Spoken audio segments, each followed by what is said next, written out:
Be up, guys. Be up once again. Welcome back to part two again. Sorry, this was supposed to be R5. We're supposed to be doing the stream. Again, delayed. Apologies. But I will be going until 7. Well, until the window closes, I guess. And maybe a little bit afterwards. I might do a little bit more. Once the window closes, just to briefly chat, go over the deals and stuff. There's been no more news for the bees. We've had no more, by the way, Warren. So I know you're asking there, any big news, mate? Well, obviously not for us. Nothing's happened, anything more for us. Apart from Reece Nelson, that's the only one we got coming through. And they've all been pretty much the same stuff, really. There's been nothing, no real other moves yet. As such, I will keep going through it a bit. Big up, and of course, anyone who wants to come on here, you're welcome to that. There's the link right down there. Obviously, Warren, if you want to come on again, or anyone in the live chat, welcome to. So, anyway. I'll crack on with it, and let's get into all this. Already done a marathon one earlier, stream of course, from about 1ish to around 3, well, nearly 4 in the end. About 2 hours odd. I've done one earlier. Hopefully this won't be quite as long. But as I say, I'm going to go till 7 and maybe a bit after 7 with this one. So I'll just bring this up.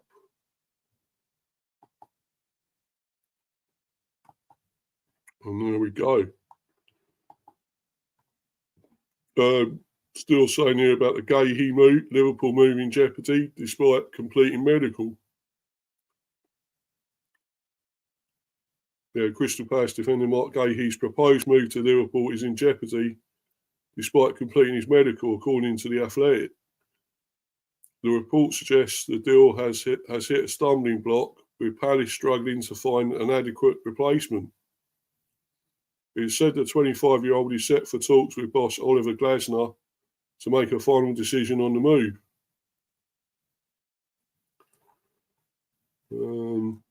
Yeah, so that is in jeopardy still now. Man City has deal in place for Donnarumma. So that could still happen.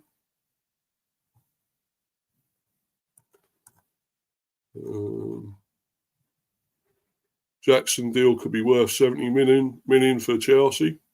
That's a hell of a lot. For somebody like him, I don't think it's that special. I don't think he's that great a player. Yeah. But there you go. A bit surprised. And Bayern want him. I'm amazed Bayern want him, to be honest. Only got 1 hour left, 5 minutes. Counting down, guys. The final countdown. Nearly upon us. Yep. It's getting to the end of the transfer window. It's been going on a while. It's a bit of a marathon this time. But it only goes on until 7 o'clock. So we're coming up to the real, sort of like the really final hour as such.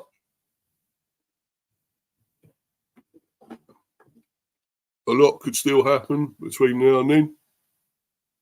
Could still be some big deals going ahead. But of course, you've got to get it through before the window shuts. Can they do it? Looking at the bees, can they get someone else in? The Vissa replacement. Yeah, of course, we've got Reece Nelson, but he's more a winger. He's a winger, really, than a striker. But he will add a little bit more going forward, I've got to admit, and it's only a loan move. I'm glad it's not a permanent deal, because I'm not sure, he'd be up to that, a permanent deal. I think just a loan and see how he does if it works out, maybe try and push through for a permanent deal. That could be a possibility. But we'll wait and see how he does, of course. Celtic agreed deal to sign to Necti. And I'm sure Warren will be happy about this, I suppose. Celtic have agreed a 5.2 million deal to sign Hammarby IF or Hammarby IF winger Sebastian Tanecki. Sky Sports News revealed earlier today that the Hoops had made a third offer for the Tunisia international. It's understood that bid has been accepted in the last hour. So there we go. Celtic have got a player in. The clubs are now in a race against time to complete the documents. Personal terms are not expected to be an issue. And of course, as we know, that deal for Isak has pretty much gone through now, nearly. Liverpool to break summer spending record. Liverpool set to break the Premier League summer spending record with the signing of Alexander Isak. The £125 million British record deal for Isak will take Liverpool's outlay to more than £446 million, eclipsing Chelsea's record of £434.5 million in the summer of 2023. Liverpool get a deal for Gahey, £35 million over the line. That will take Liverpool's total spend to more than £481 million. The Premier League champions have also generated £228 million in player sales. Liverpool's net spend with Isak's signing will be £218 million. And if they bring in Gahey, it will be £253 million. So it's all happening. I'm sure Warren will be happy with that, the new signing there for Celtic.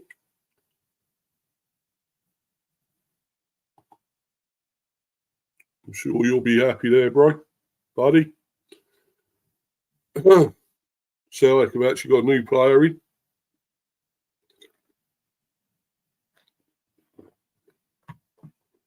Yep. I just want to have another look at the Bees transfer news, see if there is anything. Quickly look at that. No. Still nothing more. And the time is going. The countdown is on.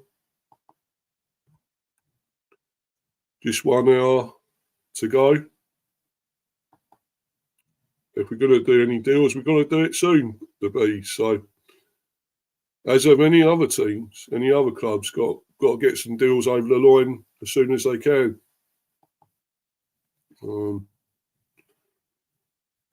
Yeah. So there's nothing really else at the moment.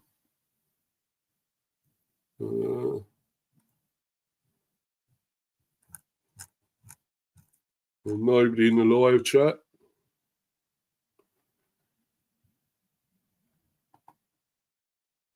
Nobody else in the live chat just yet, but I'm sure there will be. Could be good to get some people in here in the live chat to discuss what they feel that the clubs have done, how they've done in this on this deadline day. Special day. Can they get a few more deals over the line? We will see.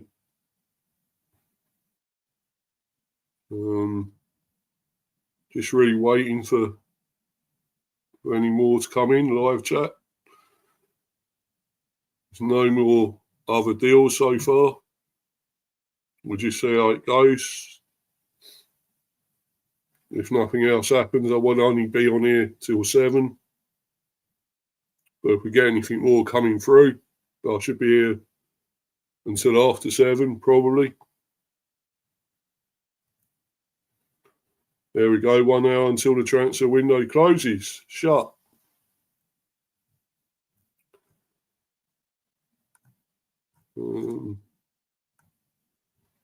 Nothing more so far.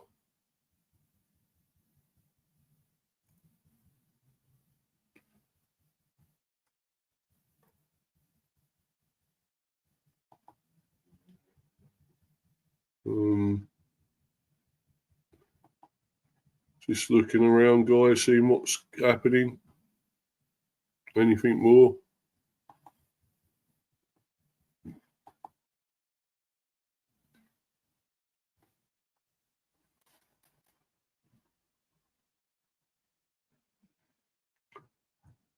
Might try and actually see go through the deals that have happened. See if I can do that. West Ham in talks to sign Disasi on loan. The West Ham are in talks with Chelsea to sign Axel Disasi on loan there.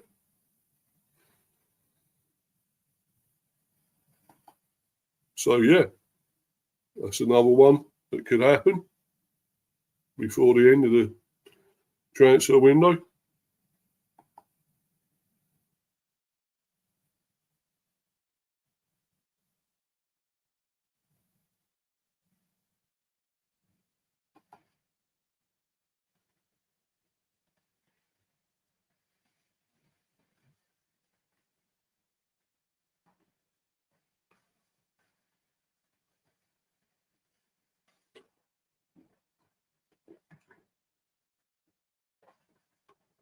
Hold on a minute, guys. Be back soon. Just going briefly to do something. I'll be back very soon, guys.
Apologies, guys. I'm back now. Right, some more news here. Why isn't Julio the man for West Ham? 2 minutes ago. Ever since Aguirre was out of the squad against Nottingham Forest, they've been in the market for a centre back. This is by Chris Reedy at London Stadium. Charlie Cresswell was something they tried to get over the line from Toulouse. They didn't quite come off. Bright Array and B was another one from Braha, a German under-21 international. But it looks like Igor Julio is going to be the one they end up with. He's Brighton's fifth choice centre-back, and he needs the minutes. He didn't know if he was going to get them at Crystal Palace, with them attempting to bring in more than one defender. No move for Sterling. 2 years left on his Chelsea deal. It's no real surprise. Latest from Sky Sports News. Solihull. Looks like Raheem Sterling is staying at Chelsea, unless something unexpected and dramatic happens in the final hour of the window. Time has almost run out for Chelsea to present Sterling with an opportunity which would lead to him moving today.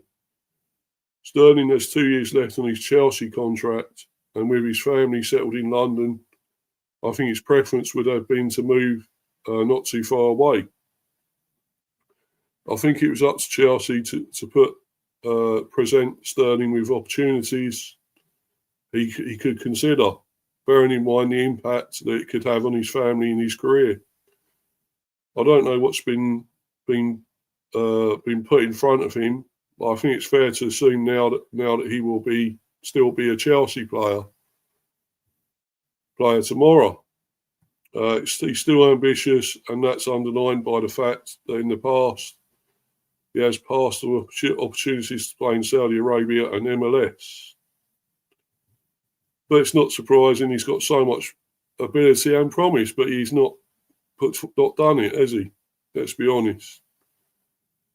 Is the Guéhi deal still on? Sky Sports' Rob Dorset. It's a fascinating situation. I'm told by two sources at Crystal Palace categorically that Mark Guéhi will still join Liverpool even after the Igor transfer collapsed. There's some conjecture about that, but I can only report what I am being told. But the fact of the matter is that Palace are struggling to find a replacement for Guéhi.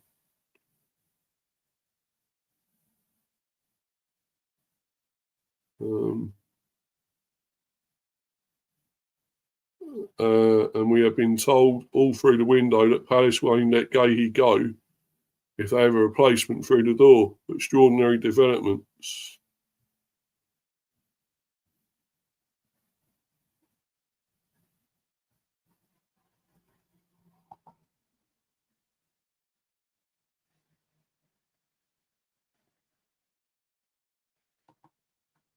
Yeah, if you want to come on, Luke, the link is here, mate.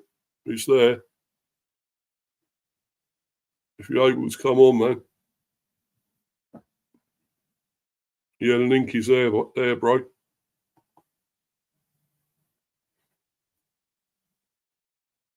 Yeah, not a lot happening at the moment, though. Not really.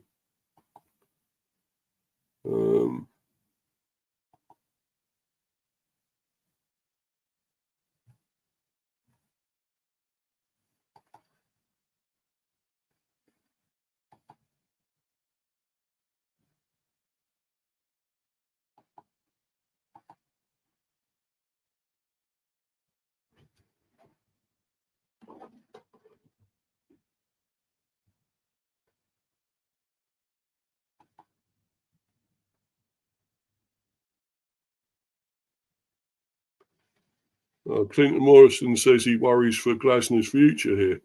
Clinton Morrison speaking to Sky Sports News.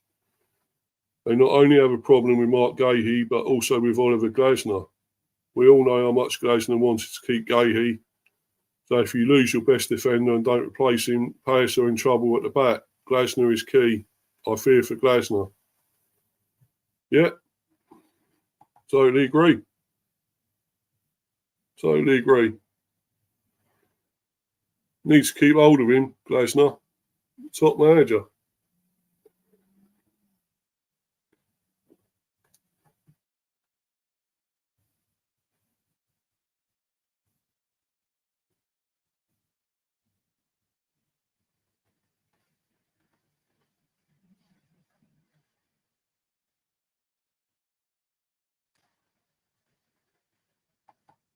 You up, bro?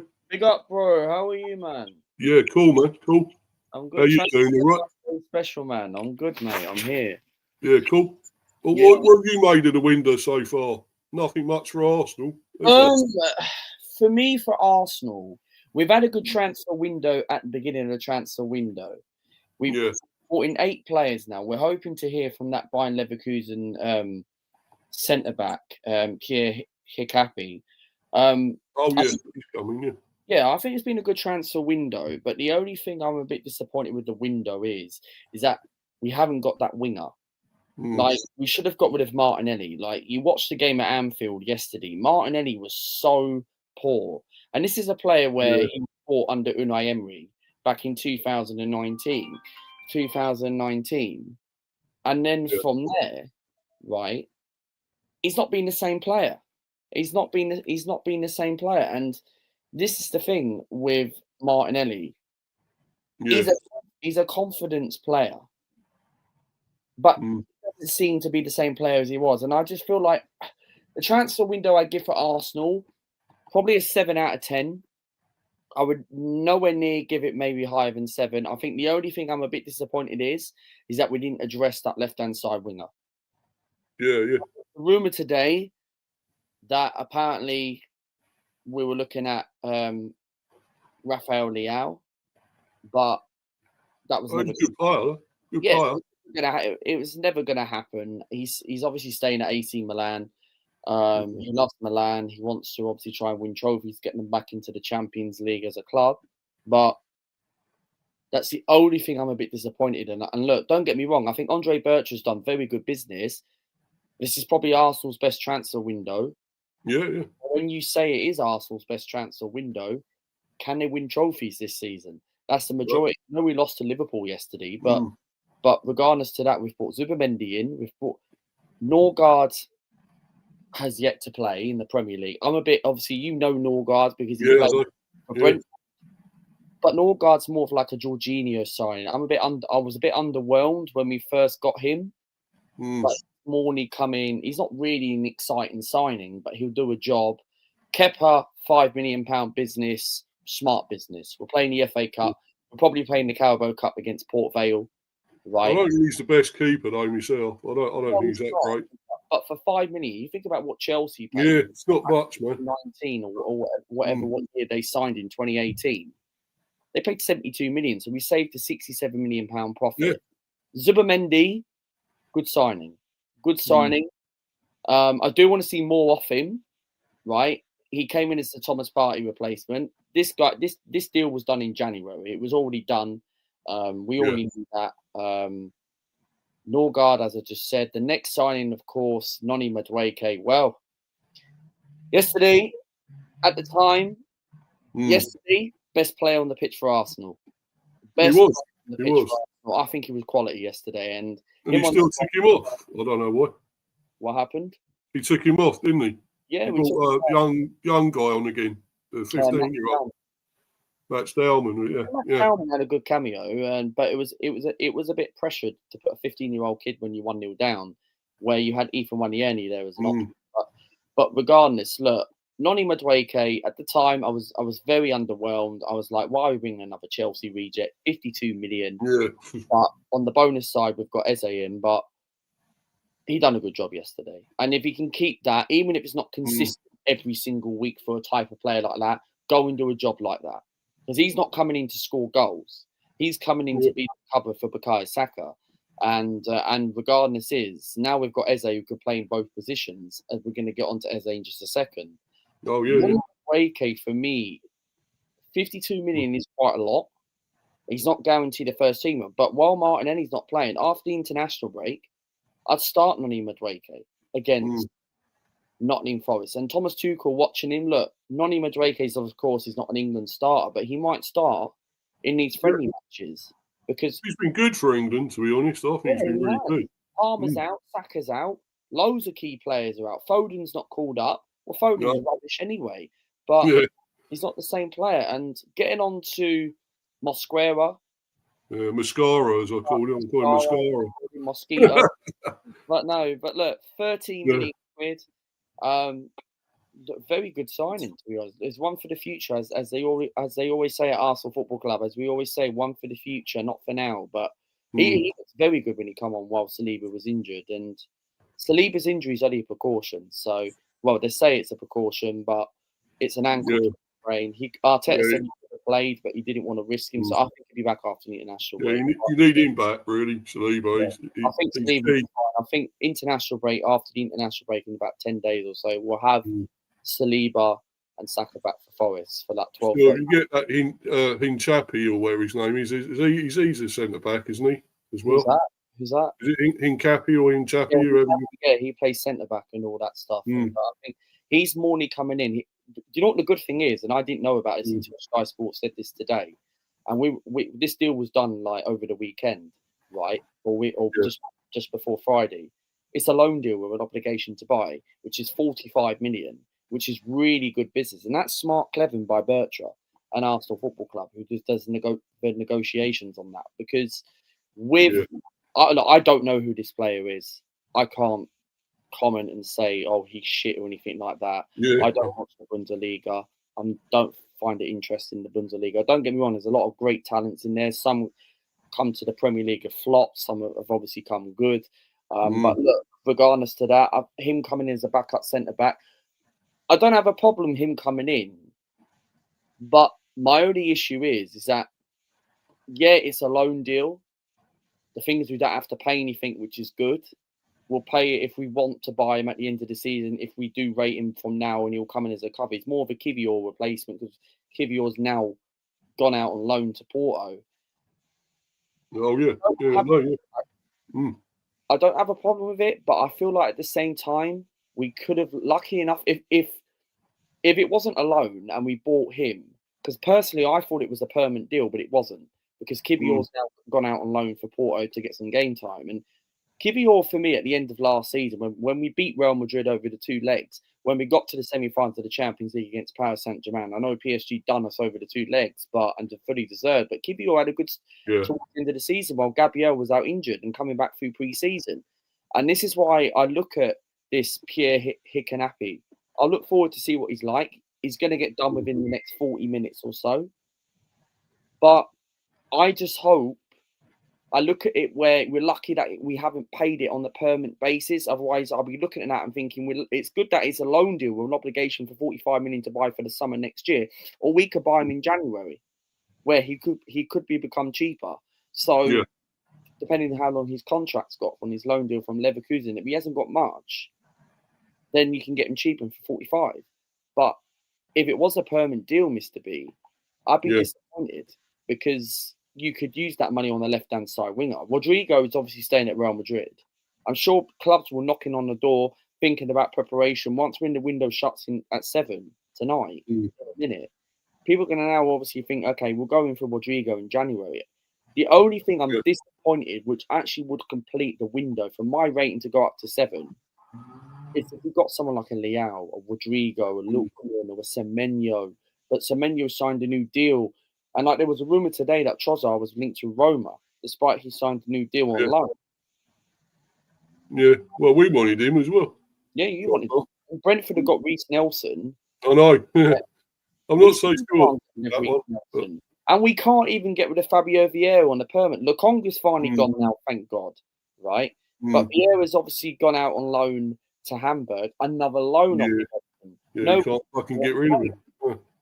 And Reece Nelson's been with us. Well, he's been with us through the academy, but into the first team like 2016, 2017. And that was under Arsene Wenger. And Wenger left in 2018. but Reece Nelson came into the first team when in Wenger's last season. So Nelson's is our only longest servant player. Well, Eze, of course, came through our academy ranks in like 2011, but then he went to like Palace and that and QPR. But Nelson going to Brentford, my thoughts on that, despite you're a Brentford fan, if I was a Brentford fan, I'd be disappointed with that. Yeah, I probably am in a way. But getting rid of Wissa to Newcastle, but getting Nelson as the return favour on loan, I think Newcastle really ripped you off there, to be honest. Yeah, at least he is only on loan. We ain't got him permanently. That's the good thing about it. So, but are Brentford going to get any more deals in the next 35 minutes? Or is Nelson? I don't know, bro. I ain't got a clue. I really haven't. I can't see it happening, to be honest. But you know, that's the only thing we're going to have is Nelson in. I think, by the looks of it. And main thing is, I think actually we got rid of Wissa. I was very happy with that and got 55 mil for the man. So, well, you can use that 55 million in the January transfer window. Yeah, well, it looks like we'll have to wait till then, I would think, somehow. Because I can't see us getting the deal done now, innit? It's nearly 6:30, so... I'm a bit disappointed that the window shut it at 7 o'clock. I think it's a joke, to be honest. Because it should be open until 11, 11 o'clock, at least. Then Brentford could look for a replacement. I think we can still get from Scotland, apparently, because I think they close at 11. I think Saudi, I don't know what time Saudi closes. I don't know if you can buy players to come to Arsenal from Saudi. I think you can only get for them to go to Saudi. I don't know how it works, but I know Turkey's got another 10 days. I'm just wondering, right? Sorry, Luke. I'm just wondering. Sorry, yeah, but you know, Arsenal can go to the Turkish league shuts in 10 days. So surely Arsenal can buy players that can go to Turkey. I think there's some good class Turkey wingers. Yeah. You can still get from abroad, I think, on loan or whatever. Arsenal play for Galatasaray. Where's Wilfred Zaha these days? He's in Turkey somewhere, isn't he? I'm not sure where. I remember he was at Galatasaray. I don't know if he is still there or not. I'm not sure, man. I don't know, mate. I thought he's a forgotten man. So yeah, no, I was just thinking, you know, if it's still open in Scotland, I think we might still go after Maeda from Celtic. I don't know because that might still happen. Yeah. That could I reckon that might be what they're planning. I don't know, but possibly we do need that replacement. We really do for Wissa now. Well, yeah, I think if I was a Brentford fan, I'd be very disappointed with, of course, bringing Nelson on loan. Nelson for Wissa, I'd be underwhelmed. He's not that bad, but he's not. He could do a job. I suppose. He could do a job for you, but does that not come down to the recruitment? It comes down to Keith Andrews. Yeah, I don't know, man. I ain't got a clue. I mean, it's just that because apparently we're looking at others and we tried to sign others, but you know, rejected the bid. So at Max Bayer, we could have had him, but they rejected that 45 million. He's from the Championship, isn't he? Well, no, Borussia Dortmund. Dortmund. Oh, Bundesliga. Yeah. But you know, we could have had him, but apparently he didn't even want to come. So we were fucked anyway. If we tried signing him, to you know, Borussia Dortmund to Brentford. I know it don't sound a big thing, does it? Want to come to the bees, but there you go. But getting back to this, so what do you make of? Well, obviously, you got. I think Gyökeres was a bit disappointing. Gyökeres was a good signing, but he got 2 goals. It took us a very long time to get him done. Like personally, I thought it was going to be Sesko. Yeah. Thank God we dodged the bullet because Sesko is absolutely rubbish. Yeah, he's been shit at United, isn't he? Rubbish for United, but this fan base of ours wanted Sesko. Mikel Arteta wanted Sesko. If we didn't have Bertrand in charge and we had Edu, we would have got Sesko. We wouldn't have not got Eze. Right? Got someone else, regardless. Yeah, we had Edu flipping the burgers and getting the wrong one again, wouldn't it? Yeah. We wouldn't have got Gyökeres. We probably would have got someone like Nicholas Jackson. So yeah, you really had dodged the bullet there.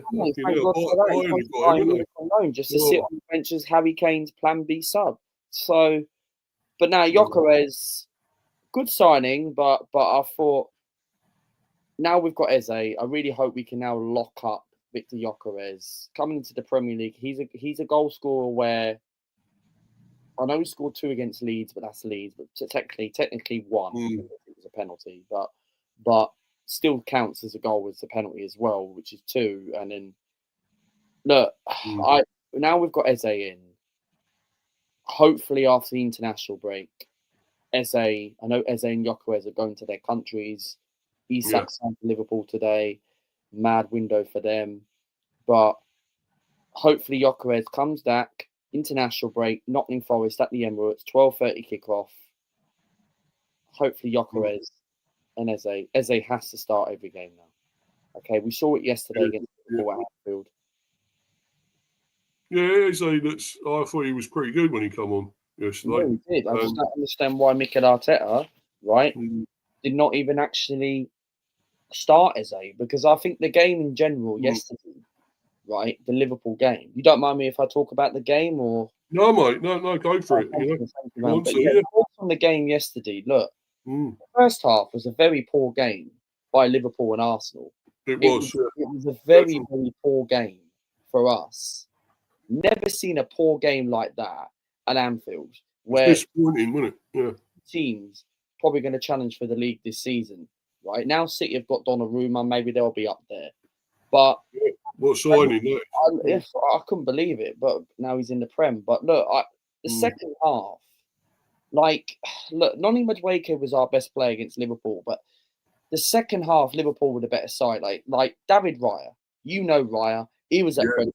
He got Raya on the permanent. Do you think Szoboszlai's free kick should have been stopped? No. That's no chance. No chance. Because no keeper's not saving that, right?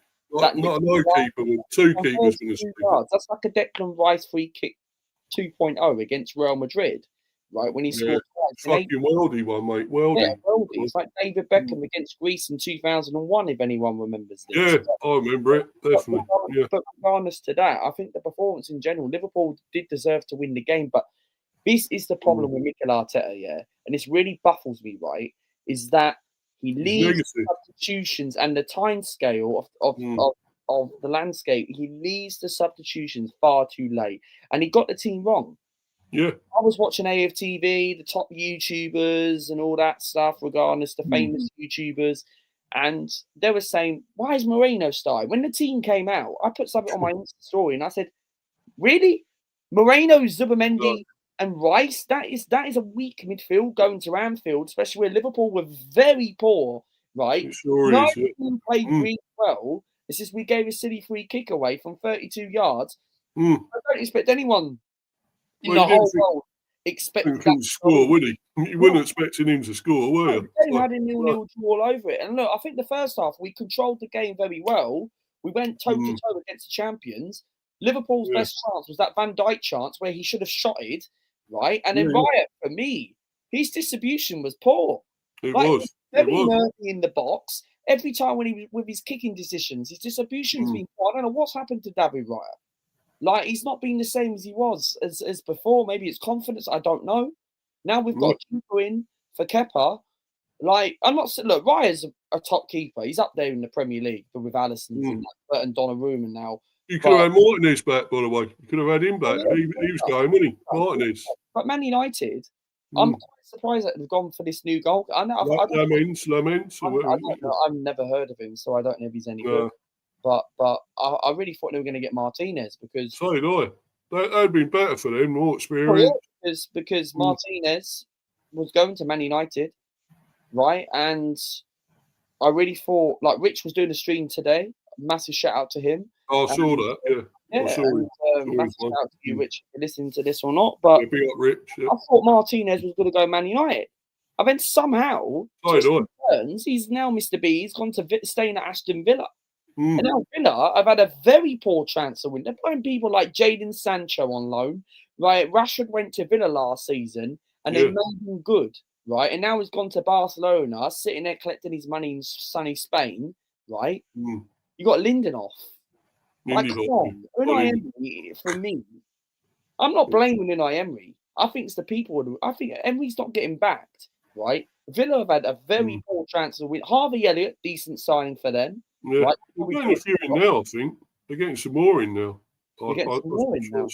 Wow. Yeah, I'll go back to it. Let's have a look. I'm sure they got some more in now. But I'm just getting back to Arsenal. Oh, he's gone. Mr. B's gone. I'm taking over his channel. Hello, lads and ladies, and welcome to Mr. B's channel, bro. How are we? He'll come back. But yeah, getting back to what I was saying for Arsenal. Sorry about that, bro. Here we are. Bloody Wi-Fi shit again, mate. It's fucking useless, man. No, it is. It's rubbish. StreamYard as well. Fucking useless, man. StreamYard away.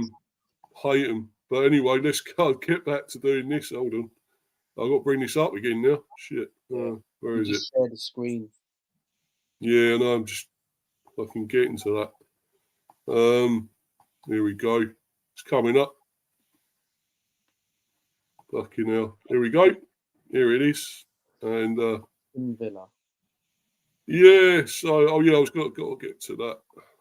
Get back to the transfer window. And I'm sure it was saying about Villa getting more players in. 25 and where is it now? Go all the way down. Yeah, a lot of deals happened actually. Yeah, but deadline day for me, Arsenal have not bought anyone exciting on deadline day for a long time. The best deadline day we had was that Mesut Ozil back in 2013, but then Aubameyang in January. Yeah, Mesut Ozil. Yeah, but he was a bit of a flop in the end, wasn't he? Towards the end, yeah, the end. But back in his prime, when he was playing with Ronaldo, Benzema, Di Maria, and Khedira, he was just unstoppable. That 2010 World Cup, where he destroyed England, he was just. Yeah, I can't see the. I know they was doing a few deals. Emerson's gone to Marseille. Alexis Sanchez has gone to Seville. I would have took Alexis. I didn't know he was still playing. I thought he retired. Alexis, he was supposed to retire this year, but he would carry on. Oh, right. I would have taken Alexis Sanchez back. People might call me deluded in the chat. But Alexis Sanchez, not bad as a backup. Zinchenko staying in, says there. Yeah, a bit disappointed. The deal collapsed. Yeah. I thought he was going. I think January, right, we might focus on a wide player, depending where we are. If we're in the title race by January, touch wood, and if we're still in all cups, if Arsenal don't dump themselves out of the Carabao Cup, right, then I do think maybe January is the target. That where we do need to go in for a wide player, because that would have been a perfect scenario if we would have gone in for a wide player. But quite frankly, we didn't. Yeah, so they've got him. They got Lindelof, Villa, Elliott, and Sancho. Sancho's not a bad signing. It's not a bad signing for Villa. Could probably do a job, but Lindelof is not really going to improve Aston Villa. I think he's poor, but they had to get some in. They were pretty poor, weren't they, Villa this season so far? What's happened to Unai Emery's still a better manager than Mikel Arteta. Well, yeah, it's not hard, is it? I've had people on my channel saying, when I went live before, me and you are better managers than him, mate. Let's be honest. Of course. But Unai Emery's still better than Mikel Arteta. But people say to me, "Oh, would you rather be in Emery's position or Arteta?" For me, that's something totally different. And I'm not trying to ignore the bullet or anything like that. Yeah, you don't want to dodge it. About what trophies Unai Emery's won compared to Mikel Arteta. Mikel Arteta's won one FA Cup, which wasn't his squad, right? And I can name all the 2020 lineup if I wanted to. And Unai Emery, right, has took Villarreal into a semi-final of the Champions League, has took Villarreal into a Super Cup, unfortunately lost on penalties to Chelsea. Yeah. Right? He's a manager who's got European experience. Okay, Villa, time's running out a little bit for him. Personally, I don't know what the issue is with Unai Emery, but maybe he's not been backed. Maybe this is not the signs. It's like when we lost to Liverpool 5-1 in 2018, in Unai Emery's first season, apparently the Cronkies only wanted to give him 50 million. And we were linked with Gary Cahill. Yeah, I remember all that, Yeah. He was a good player at the time, that Cahill. Pretty good. Yeah, but not now. He was an England international as well. So he was very good. I remember Arsenal.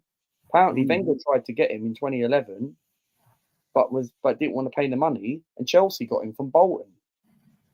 Yeah. Oh, Hoyland's gone. You're Napoli on loan. On loan, man. Yeah, he ain't no fucking good anyway. Rubbish. Yeah, man. What does Rasmus Højlund offer? Nothing. He's Empire. Even we weren't after him. Fucking hell. Yeah. But no, I mean, well, I still think we should have tried to go for Josh Sargent. He's a good player. Norwich. He's a good player. Yeah, he scores goals, doesn't he? And that's what we need. So why haven't we gone for him? I don't know. I think it was a no-brainer, to be honest, but we ain't done it. So Donnarumma's almost done. It was done this morning. Yeah, so it's pretty much done. Hull have got a new player. I don't know how I can say that. I can't fucking say that, no. Had the Slam Mitrovic or something like that. Hadzia Metovic or something. I think. Yeah.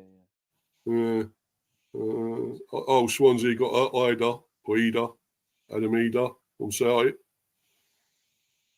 Few Lamens is getting closer. United. Yeah, 30 minutes to go. Not long now. Brobby has gone to another one for Sunderland. How many fucking players have they got now? Sunderland. Ryan Brobby. They got him. Mr. Blobby or whatever. They got him there. Good old Mr. Blobby days. Yeah, so yeah. But I mean they're getting so many players in, man. And I thought they may just come up. And they keep fucking signing everyone. It's a joke. And they sort of beat us the other day. We should have beaten them, you know. I think we should have won that. Should have done. Yeah. We could have scored the penalty. That game should have been a draw. Yeah. Fucking Shardy. Why did he have the penalty? I don't know. Fucking terrible, man. We could have had Damsgaard or Thiago could have had that. 100%. Yeah, and now we might have had a point or something, man. You know, but still. Swansea City have signed a Celtic striker for £6 million. Where the hell have they got £6 million from? Yeah, Chimiti has joined Rangers in a £10 million deal. £10 million. Yusuf Chimiti. Pretty good player. Yeah, good luck. I think Napoli need it getting him. Rasmus. He's all right for Serie A. He's going to be there for a Plan B sub. So basically, he's Romelu Lukaku's backup. But I think Lukaku's injured. Yeah, I think he is, isn't he? Yeah. Yeah, I never sort of thought much of Lukaku. He does something and then he does fuck all, doesn't he? When he was at Man United and when he was at Chelsea, Lukaku doesn't do well in the big games in the Premier League. And that's what puts pressure on him, right? He panics, he hesitates. And maybe it's not just about that, right? I'll use the word saying maybe he's better in Europe. In Europe, Serie A, when he was at Inter Milan, clubs like that, Roma, whipping it, right? But at Napoli, now he's got Kevin De Bruyne in his team, Premier League world experience at Man City. Yeah. Right? De Bruyne and Lukaku, both two top experienced Belgium internationals, right? Lukaku does well in elsewhere, but in the Premier League, he's poor. He's a goal scorer, but in the Premier League, in big games, he does not score. But against the small teams, he will probably score a couple of goals, a brace. Yeah, That's the problem with Lukaku. Yeah, one stage he was an absolute beast, I think, and scored a lot of goals, and then he done nothing. What was that Belgian side he played for? Was it Anderlecht or something like that? Or Ghent or something. Ghent or something like that. He was top draw. Yeah. Everton, I remember, I think it was 2014, 15. We lost at Goodison Park, 3-0. I think it was April 2014. It was a 13-14 season. It was a season when we ended our 9-year drought, winning the FA Cup against Hull. We lost 3-0 to Everton. And Lukaku bullied us at Goodison Park. Yeah, he was class, mate. He was an absolute beast at one stage, but yeah, I don't know. He just seems to have flopped so much where he's gone, and it's a shame. But you know, he was quality. But really, what did you make of all your outgoings? Because you got rid of course, Party, and actually he's criminal guy. And he was we don't want to get into that, and obviously no, but obviously yeah, it was the right thing to say about Party going. But you wanted to extend his contract, wouldn't you? He was going to extend it. Yeah, of course, and yeah, but he wanted over 200 grand or something like that. Yeah, I think Arteta did the right thing, but I think for me, couldn't do that. Couldn't keep him there. No. Not after that. No, of course. But I think outgoings, I'm a bit disappointed with outgoings. We're very bad at outgoings. And this is what really annoys me about Arsenal Football Club. It's not only Mikel Arteta's fault, it's mainly the people, the recruitment and all that. We are very, very bad at outgoings. And obviously, Arteta's obviously not in charge with the outgoings, but it's the recruitment behind it. And it's Arteta's not in charge. It's the recruitment behind it. And this is why I look at it like Vieira going out on loan and you get offered 15, 20 mil. This is the guy who we bought a few seasons ago for 35 million for Porto. And people were saying, oh, he's the next Bernardo Silva. Don't compare him to Bernardo Silva. Bernardo Silva is still a good player. Might not be the player as he was before for Manchester City. I'd still take Bernardo Silva right now. I think he could do a job for Arsenal. Even Mikel Arteta as well. Right? Yeah. Arteta knows Bernardo Silva inside out. And Bernardo Silva, right, they were comparing him. But Vieira, for me, gets out on loan again, which is disappointing. Kieran Tierney, look, it is a shame. We got rid of the best left back at the club. And he's brilliant. Now we've got Lewis Skelly. Calafiori's doing bits where last season he was a liability, right? Yesterday, he pocketed Mohamed Salah. Salah was absolutely crap yesterday, right? And I'm not saying that Mohamed Salah's lost his engine or lost his gear or run out of steam. I still think Salah's a world-class player and he's got to go down with the greatest Premier League players of all time. I just feel like the age is getting to him, and I still think Salah can still produce and deliver on another day. But Tierney was just a shame that he left, and I know he got a few minutes inside and out of towards the end of the season, but we let him go on a free, and this way it was an opportunity where we bought this guy for 25 million under Unai Emery, and it actually was quite a while to get the deal done, because for 1 minute we thought he wasn't going to come, and then he came, and we had problems, and we didn't really want to pay the 25 million. I remember Arsenal, I think they only wanted to pay about 15, 20 million, but Celtic in front wanted the 25 million, and they all wanted to pay it all front instead of instalments. So we got him in 2019 under Emery. And Tierney scored important goals. This is the guy where Kieran Tierney turned up at Colney in a Tesco bag. Yeah, I remember it, Yeah, and he scored against West Brom, right? Christmas time. Yeah. I can't remember what year it was, 2021 or something like that. I can't remember what year it was. But Kieran Tierney scored. I think it was West Brom or Norwich or something like that. No, he scored against Norwich, and then he scored against West Brom. I think it was 2021, 2022, the season when Brentford got promoted to the Prem, right? But Tierney even was part of like the season before when we were in COVID, 2020, 2021. He scored against Benfica, set up Pierre-Emerick Aubameyang's goal, right? Yeah. Tierney was obviously like passion in one of the North London derby games, right? When Eric Lamela scored against Tottenham. This is the guy where, for me, he had captain material. It's just the problem is injuries let him down, wasn't the same. He's gone back to his born club, Celtic. And his career never really went out to plan. And he went out on loan at Sociedad, started all right, but found it very difficult and had a couple of months, 3-month period of injuries. But Arteta didn't rate him. This manager did not rate Kieran Tierney one bit. He actually ruined him, mate.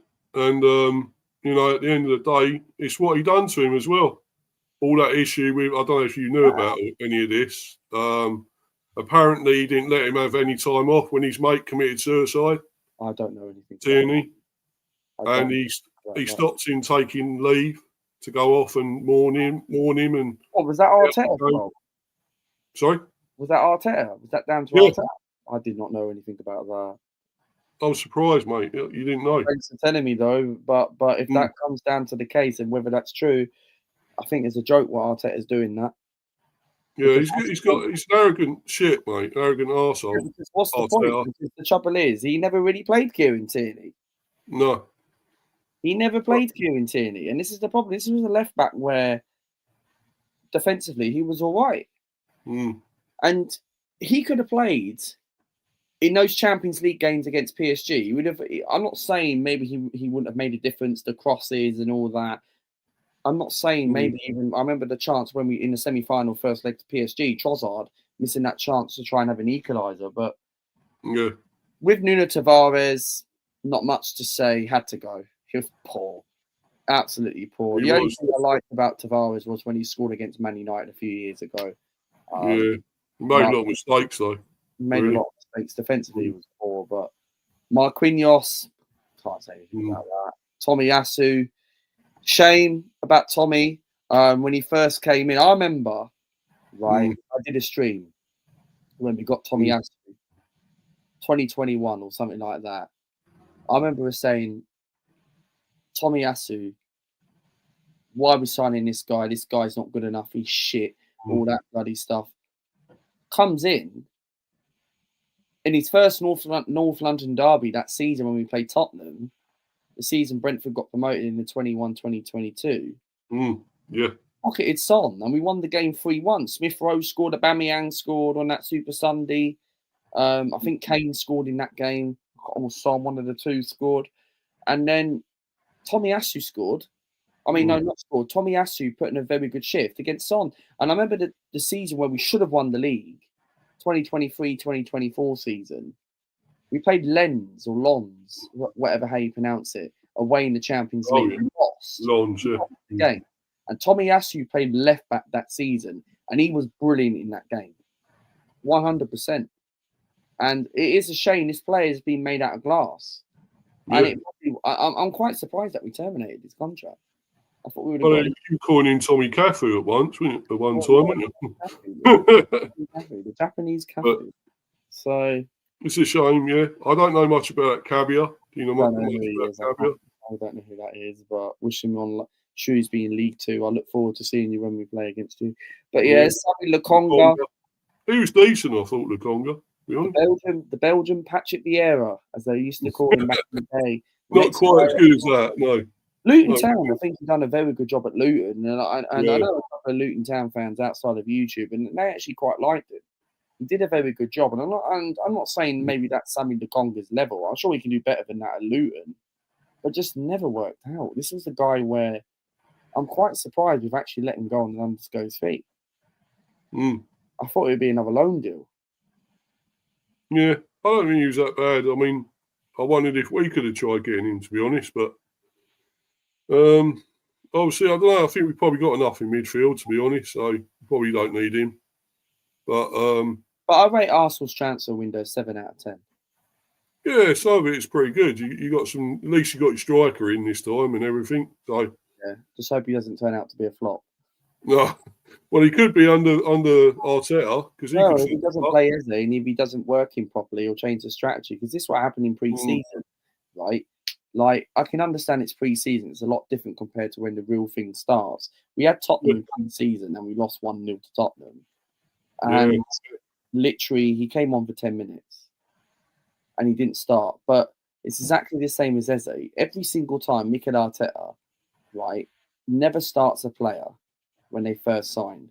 And even Eze should have started against Liverpool. I guarantee you, if Eze would have started, we wouldn't have lost the game. No, we would have got a point out of that game. And however, I reckon we would have scored.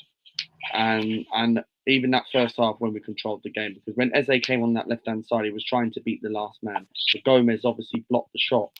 But yeah, really, so... Yeah, wait goes on for confirmation for Isak. Port Vale are getting Devante Cole. Wow, he's that guy. Yeah. Devante Cole, yeah. He's been around for years. Wow. He used to play for us. Yeah. Kolo Muani's quite a strange one. Never really thought that was out of the blue. He's a good player, though. He's a great player. Anthony joins Real Betis. Yeah, they made a massive loss on that. Because they got it for 85. Was it 85 or 86 million? And they're 21.7 or 25 million euros. That's a good bargain for them. Yeah. Yeah. He's been an absolute flop, really. Yeah, 86 million he cost in 2022. Massive loss. Ajax beat Celtic to Dolberg. And he signed Luis on season-long loan. I don't know who that is. Asensio. I mean, I know Villa were after him, weren't they? Asensio, I think. Yeah. Again. Yeah. So he's gone to Fenerbahce. It's fun for them, for that move. Yeah. I think deadline day for the last 2 years has just not been great, really. You don't obviously Liverpool's been like the real top headline, Isak, Mark Gay, but we kind of knew all this was going to happen. Yeah. You don't get like Arsenal making big statements. Okay, with the transfer window, I'd say it's probably. Do you think it's been a good transfer window overall, or do you think it's just been shit? For some clubs, more than other, maybe. It's probably gone up there with one of the best transfer windows in years. But deadline day, you always see loans. For the past 4 or 5 years, I remember the days, even in January, you had Andy Carroll going to Liverpool. Suarez. Remember all that. Fernando Torres. You had Andre Arshavin at Arsenal. You know what I mean? Andre Arshavin at Anfield again. You know what I'm saying? It's just the days. It's just gone. Yeah. But now, you get some good deals in there and about, but it's just not the same.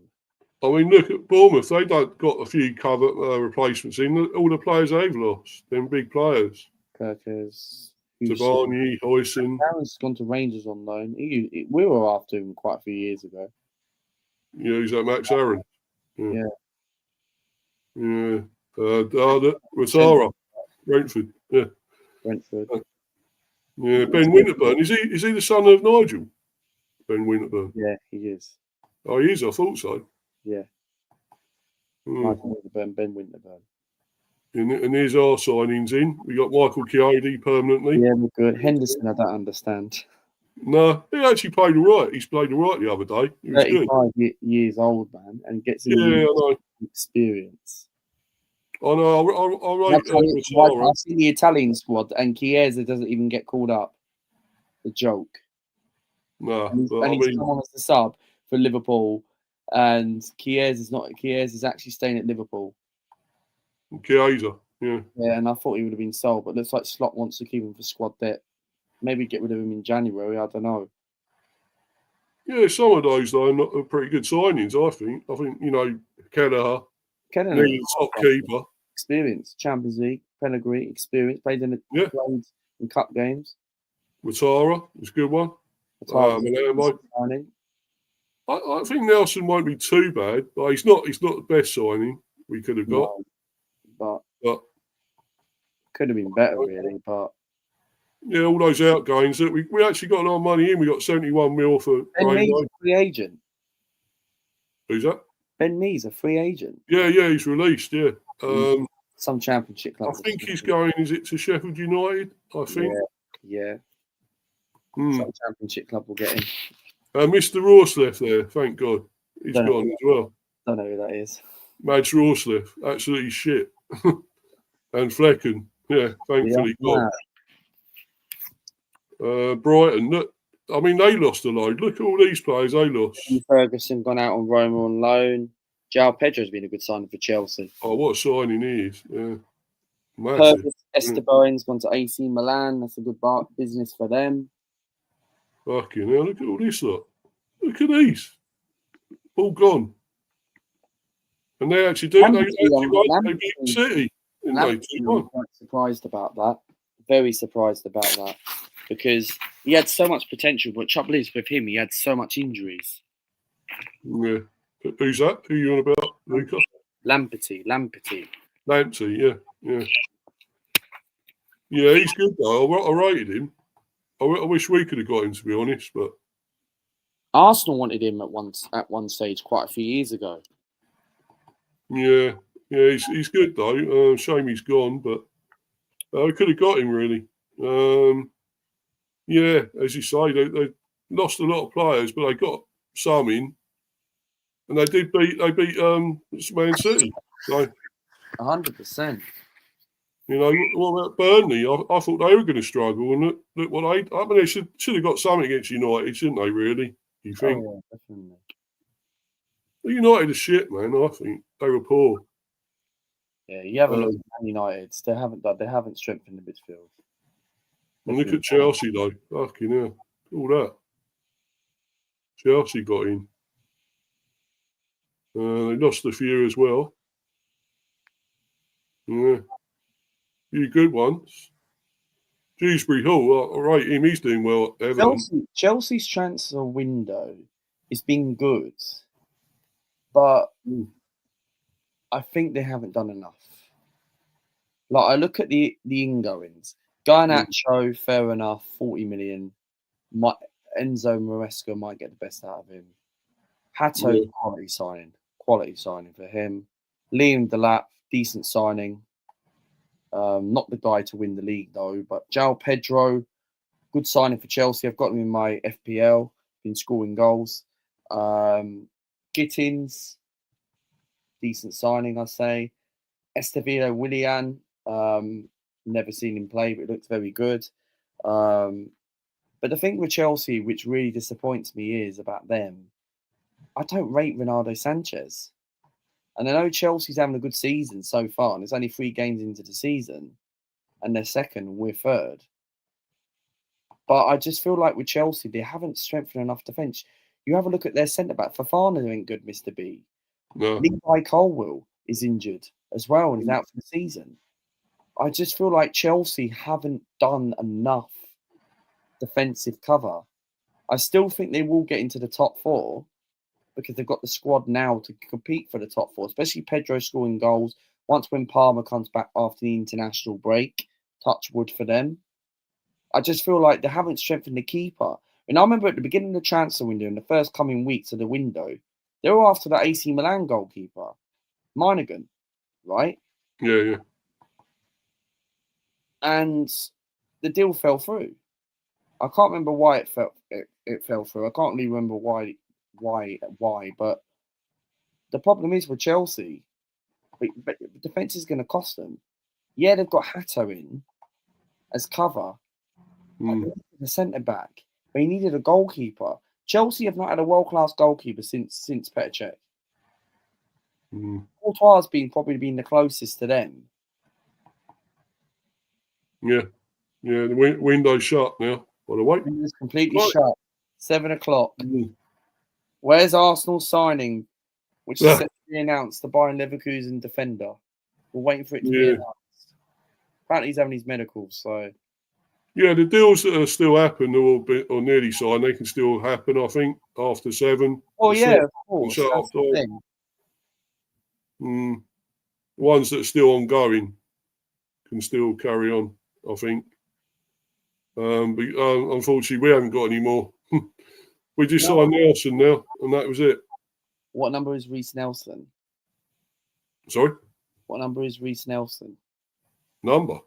Yeah, what number is Nelson for Brentford? I don't know. Actually, I don't know. I ain't got a clue, man. Well, our centre-back, Pierre Hikanapi, we're waiting for him to be announced. Oh, yeah. Yeah.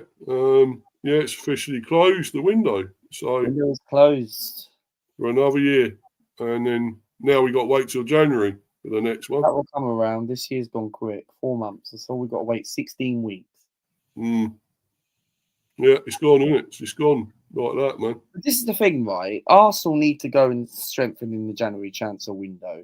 We in January, what I want to see, right? Now we've got a director. It will be very interesting what we do in January, because January has always been a very underwhelming window, Even one season 2 years ago where we should have gotten a striker. And now we've got this window, we've had a good 7 out of 10 window. Birchall's done some very good business. The only thing, as I said at the beginning of the stream, is if only we would have got that proper wide player. We haven't had a world-class left winger or a very good attacking winger since Alexis Sanchez. And don't get me wrong, Alexis back in like when we first signed in like 2014 to like 2018, 4 years at the club, Alexis was probably one of the best Emirates era players we've had in time.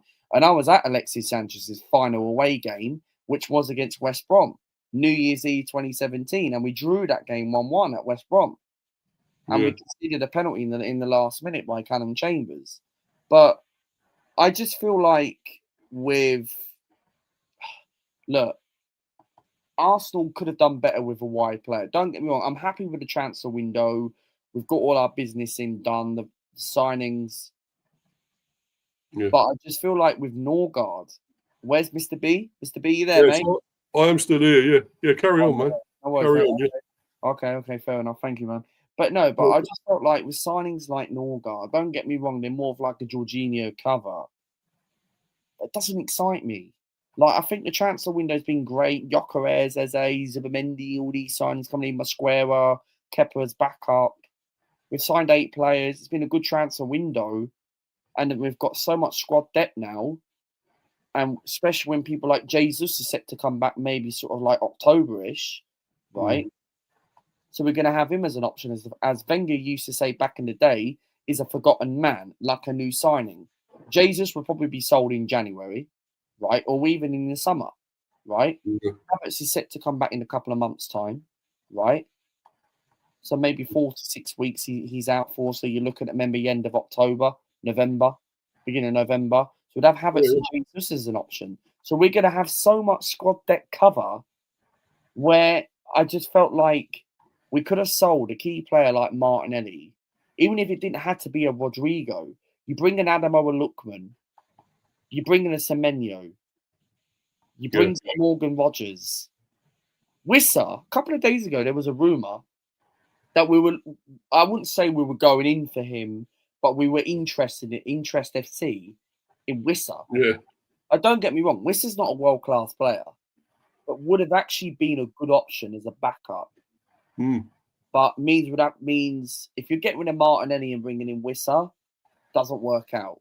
And Trossard signing a new deal, because when Trossard signed a new deal, Eze, of course, we all thought, here we go. 2 weeks ago when we signed Eze, 10 days ago, wasn't happening. But Eze was always going to come to Arsenal. He came through the academy ranks in 2011. And then he went to CPR, Palace, few number of clubs. And now Eze is obviously going to be a fantastic signing. We saw it when he showed his cameo against Liverpool at Anfield yesterday in the 1-0 defeat. But I just feel like if we would have got that wide player, and I'm sure Arsenal need to do something in the January transfer window, and I'm sure Mikel Arteta will be like, okay, I'm very happy with the transfer window. Me as an Arsenal fan, I'm very happy with the transfer window. But I just feel like we could have made one more signing. I felt like if we got rid of Martinelli, if we knew that Saudi, I remember, like, I think it was about a month ago, Saudi were offering Martinelli, but we kept him. And Martinelli's been poor. And Martinelli's been very underwhelming. And don't get me wrong, I still think, for me, there was a player in there at the time. Yeah. But I just feel like he's not the same anymore. And Martinelli's not going to leave in January. Martinelli will be here at the end of the season. And I thought you could have gone in this window, Lucas. That's what I thought. Saudi could have come in and could have got him.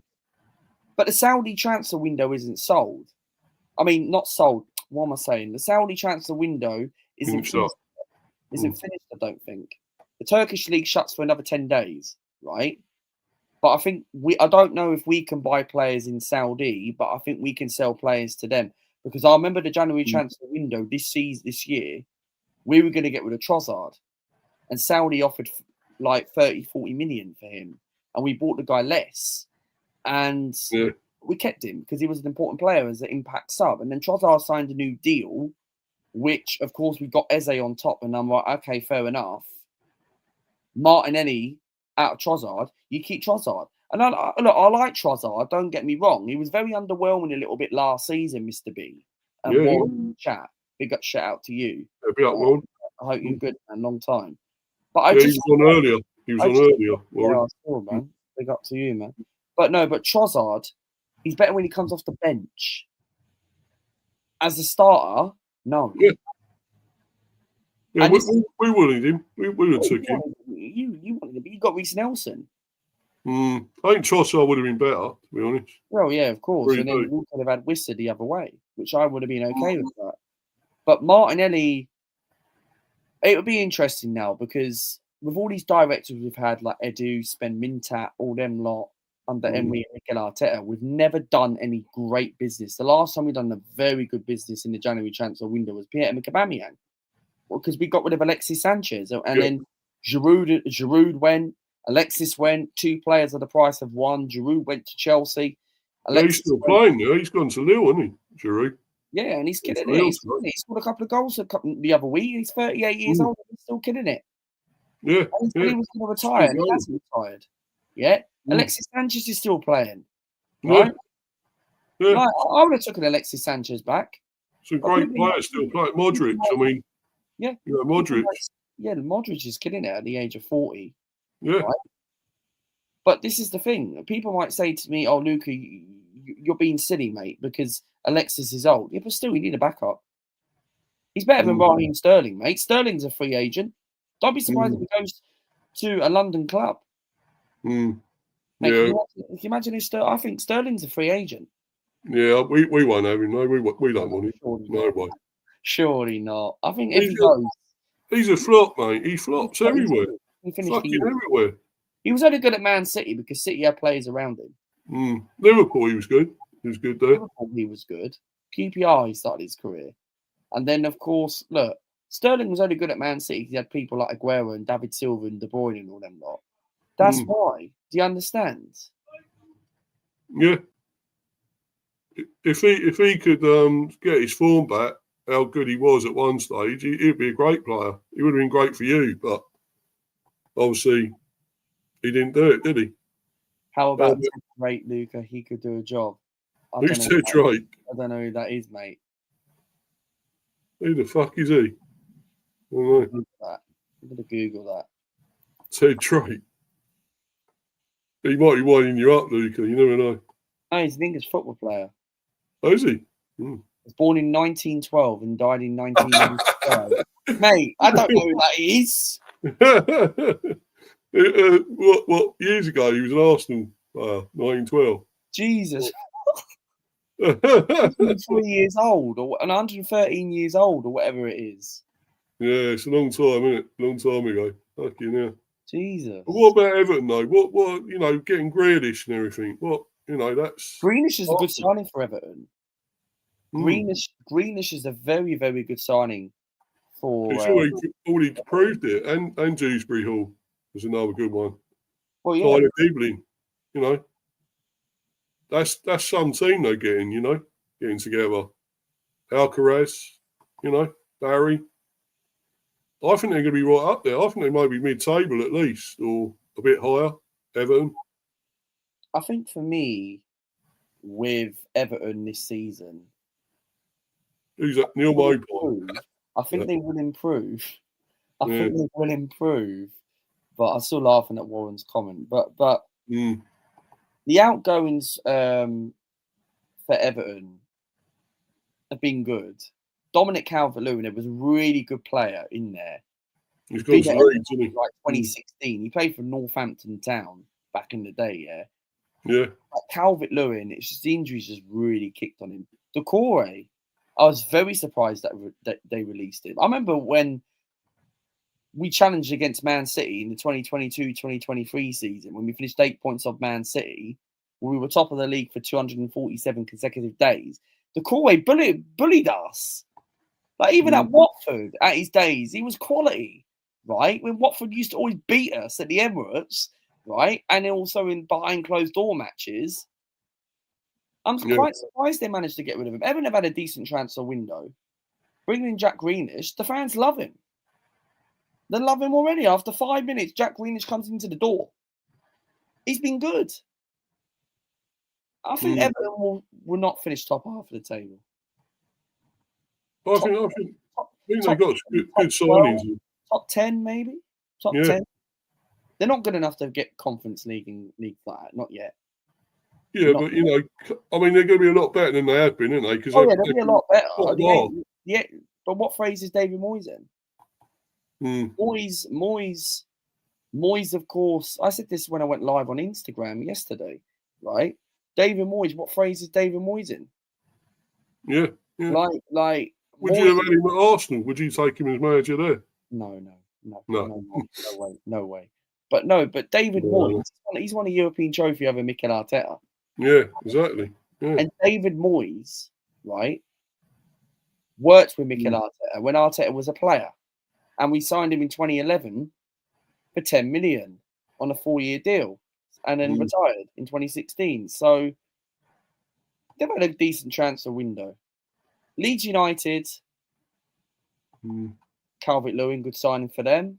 Experience. Yeah. Sean Longstaff, it's pretty good. Sean Longstaff's been in and around. I think his brother played for Mansfield one time. Matty Longstaff, he played in League Two once. Yeah. James Justin, former Luton Town Leicester player. Decent sign for them, been in and around. They got someone else in. I'm trying to think who it is. It was on the transfer thing. I'm trying to think who it was. They have got someone else. I'm trying to think of his fucking name now. I think he's quite a good player they brought in. I can't remember his name. It said you'll probably find it in a minute. They've signed another one. Trying to think of his name now.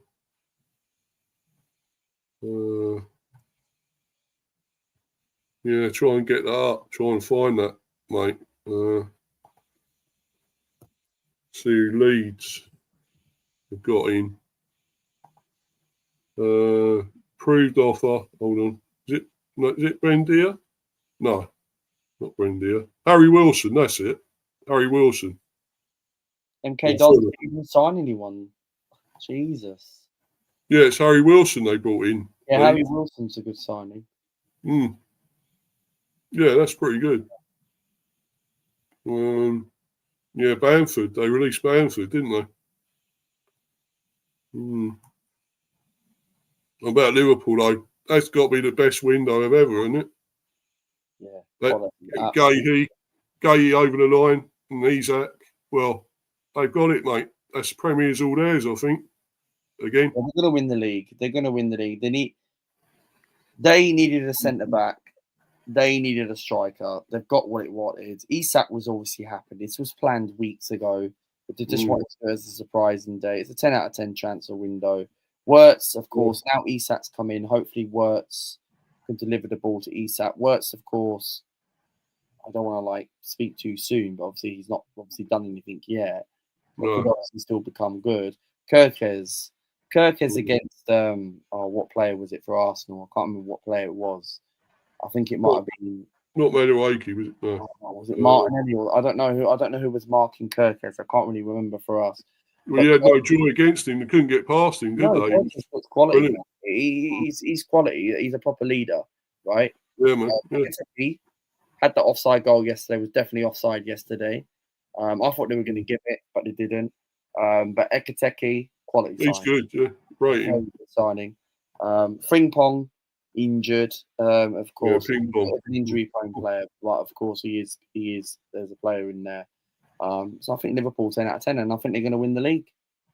Yeah, definitely, mate. Definitely, mate. They're going to win the league all the way. Hopefully they don't run away with the league. I would like the league title to be very interesting, like it was when it came down to the final day a couple of years ago. But the outgoings, Luis Diaz, big one. Trent, of course. I quite like Luis Diaz. I still think there's a player in it. The problem with Luis Diaz is at Liverpool, his end product is not great.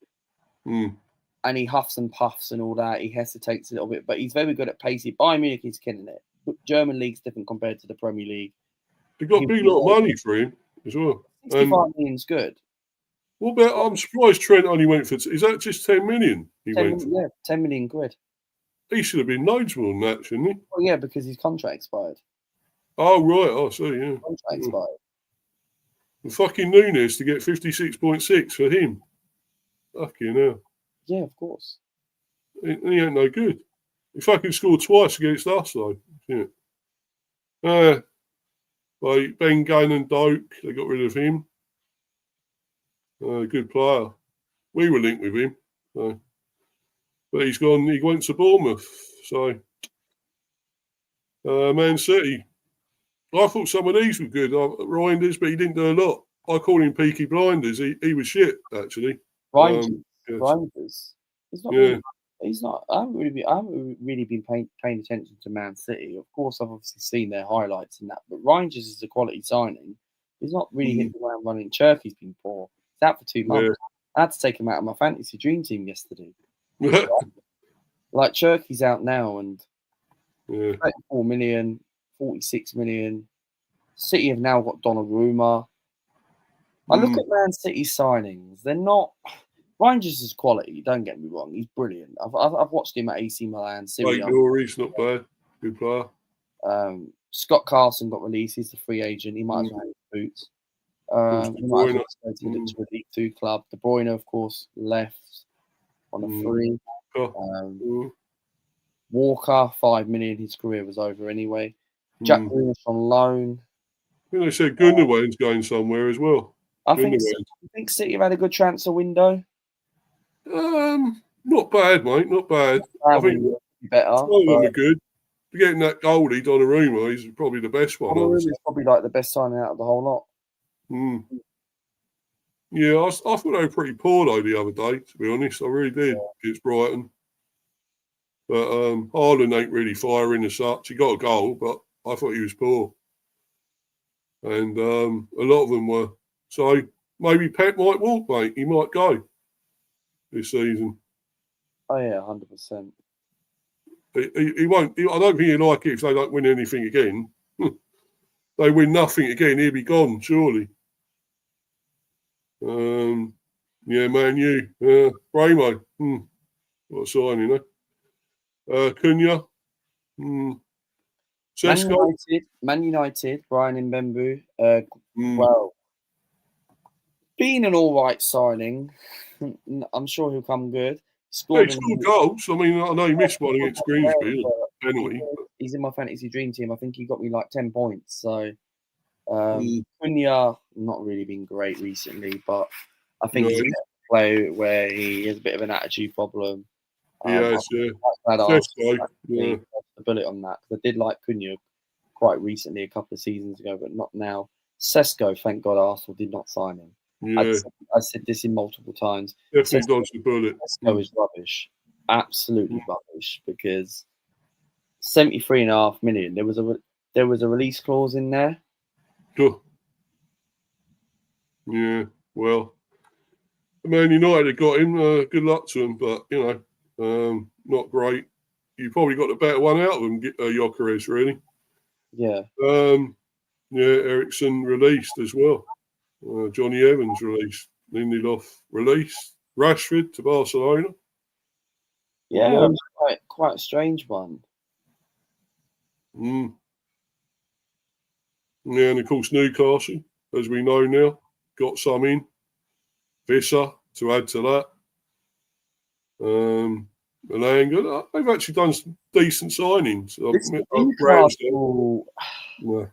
I think it's been a disappointing transfer window for them. I look at their signings. Ramsdale will come for them. I thought he can get back to his best. Yeah, maybe. Ramsdale was good at Arsenal in his time, because I remember when we first were linked with Ramsdale, he played his last game in the Championship. Like, Birmingham City beat Sheffield United in that season when Brentford got promoted, and I was like, mate, why are we signing Ramsdale here? Been relegated 4 times now, 4 or 5 times, and he came in, and look, Ramsdale obviously was actually one of the players who actually got us into a title challenge. Yeah, he didn't say you do. Kind of like in Southampton, he was dreadful. Yeah, but Southampton is a championship team. You know what I'm saying? I don't want them back in the Premier League. But however, Ramsdale would be a good signing for them. Nick Waltmade, I've never seen him play. I'm sure. Never heard of him. Is a good signing for them. This guy from Malaga, I don't know who he is. Alanga's a good signing. Yeah. But these signings are not Isak replaceable. You cannot replace Isak. No, definitely not. The only player I think you could maybe replace Isak is Lautaro Martinez from Inter Milan. Someone like that. Whistle, of course, now coming, which is a good signing for them. But Whistle and Waltmade, are they Isak replaceable? No. Not really. Martinez is not going to leave Inter Milan where Inter Milan are winning trophies. Mm. Inzaghi's in Saudi collecting his dough. But, however, no one can replace Isak. All the other ones they went for didn't want to come, did they? They didn't want to join. They were after Sesko and everything. They were after, weren't they? And he chose Manchester United. Mm. And Newcastle are a better club than Man United at the moment. But Yeah, well, they're in Europe for a start. they're in Europe, and they're going to struggle in Europe. Mm. You're going to have Ramsdale against Barcelona. Oh, good luck. Newcastle, Barcelona, it's a few goals. Home to Barcelona. Yeah, come on, Barca, a few goals for you, eh? And Isak went for the money. Because the trouble is, if you're being offered to play for Liverpool, the best team in the world, right now, right, up there with PSG, right, you're not going to turn down. Liverpool are going to break Manchester United's record. And Man United probably want Man City or Arsenal to win it. Even saying that, you're Manchester rivals. Man United probably want Arsenal to win the league. Yeah. Because they don't want Man City to win it. But however, if Man United love seeing us getting bottled Arsenal, maybe they actually want Man City to win the league because they don't want Liverpool to actually have 21 league titles. Because Man United are never going to win a league title again for a very long time. So, but Isak, for me, look, Liverpool are now in a healthy position. They're going to go for all fronts. They want to retain that league title, and I do think they will. I just hope they don't dominate it. I just hope they don't finish like 10 points clear. Mm. Yeah, well, they would deserve it. I think they've definitely got the best window out of everyone. Liverpool, yeah, of course. Arsenal have got the second best window. I think we've had a better window than Man City. Mm. Yeah, what about Forest though? They're buying loads in. Did you see all these? Yeah, Douglas Luiz on loan, obligation to buy, good signing for them. Premier League proven. I remember Arsenal wanted Douglas Luiz a few years ago, and we put in 3 bids. And I never rated the guy, and people were slagging me saying, "Come on, Luca, be realistic. Douglas Luiz is a decent signing for Arsenal, right?" But thank God we dodged the bullet. Angus Gunn, don't really watch him, but I know who he is. Amari Hutchinson. Yeah, we nearly had him. We almost got him, didn't we? We almost had Hutchinson and Calimero. Hutchinson's not worth 37.5 million. Nah. We nearly had him as well, this guy. Calimero. We nearly had him. I don't know who that is. Ignore Jesus. Don't know who that is. Some of these signs are okay, I guess. Buying some players, though, aren't they? They're okay signings, but nothing exciting about. I'd probably say Hutchinson's probably the best out of the whole lot. Luiz. I think they got McAtee, didn't they, as well? He's pretty good. He's a decent player for Man City. Yeah. And all the players that went out, Alanga and everything. Matt Turner's at Lyon, of course, with Maitland-Niles. Matt Turner, Matt Turner, mate, USA. Ex-Arsenal. Arsenal player. Thank God Arsenal got rid of him. Sunderland. This was a surprise one as well. Granit Xhaka. Like Sunderland have won a couple of games. I think, mate, I'm liking the look of Sunderland. You know what I'm saying? I was very surprised. Fucking beat us, yeah, we don't. Fucking bastard. Yeah, we should have won. Yeah, funny, isn't it? No, we should have won, mate. Definitely. But there we go. Anyway. Yeah, Granit Xhaka, Premier League experience. I'm quite surprised he dropped his level. Ten Hag didn't want to get rid of him. He wanted to leave. He wanted to come back to the Prem. Very experienced. Mark Glue, of course, they got him on loan, but I thought Chelsea recalled him, but they didn't. That anyone else who I don't know anyone else. Oh yeah, that's Simeone Indra from Brighton. He's a good signing. Apart from that, I don't know any of the others, to be honest. Well, Sadiki was no one we were after. They got him. Union Saint, is that a team in Germany or something? I don't know. Union Saint Chile. Obviously, I know who the team are, but I don't really know anything about them. So, outgoings, Joe Bellingham, of course, he's following Joe Bellingham's steps. Yeah. Borussia Dortmund. Nathan Bishop gone to AFC. Wimbledon. Wimbledon. Don't know who that is. Adley Chichi, Aberdeen loan. Don't have a clue. I ain't got a clue, then. Don't have a clue. Spurs, eh? Spurs. Spursy. Them lockdown. Simons, you know, what a player he is. Look, Thomas Frank, your ex-manager, good signing, good manager for them. But it is the history of the Tottenham Hotspur.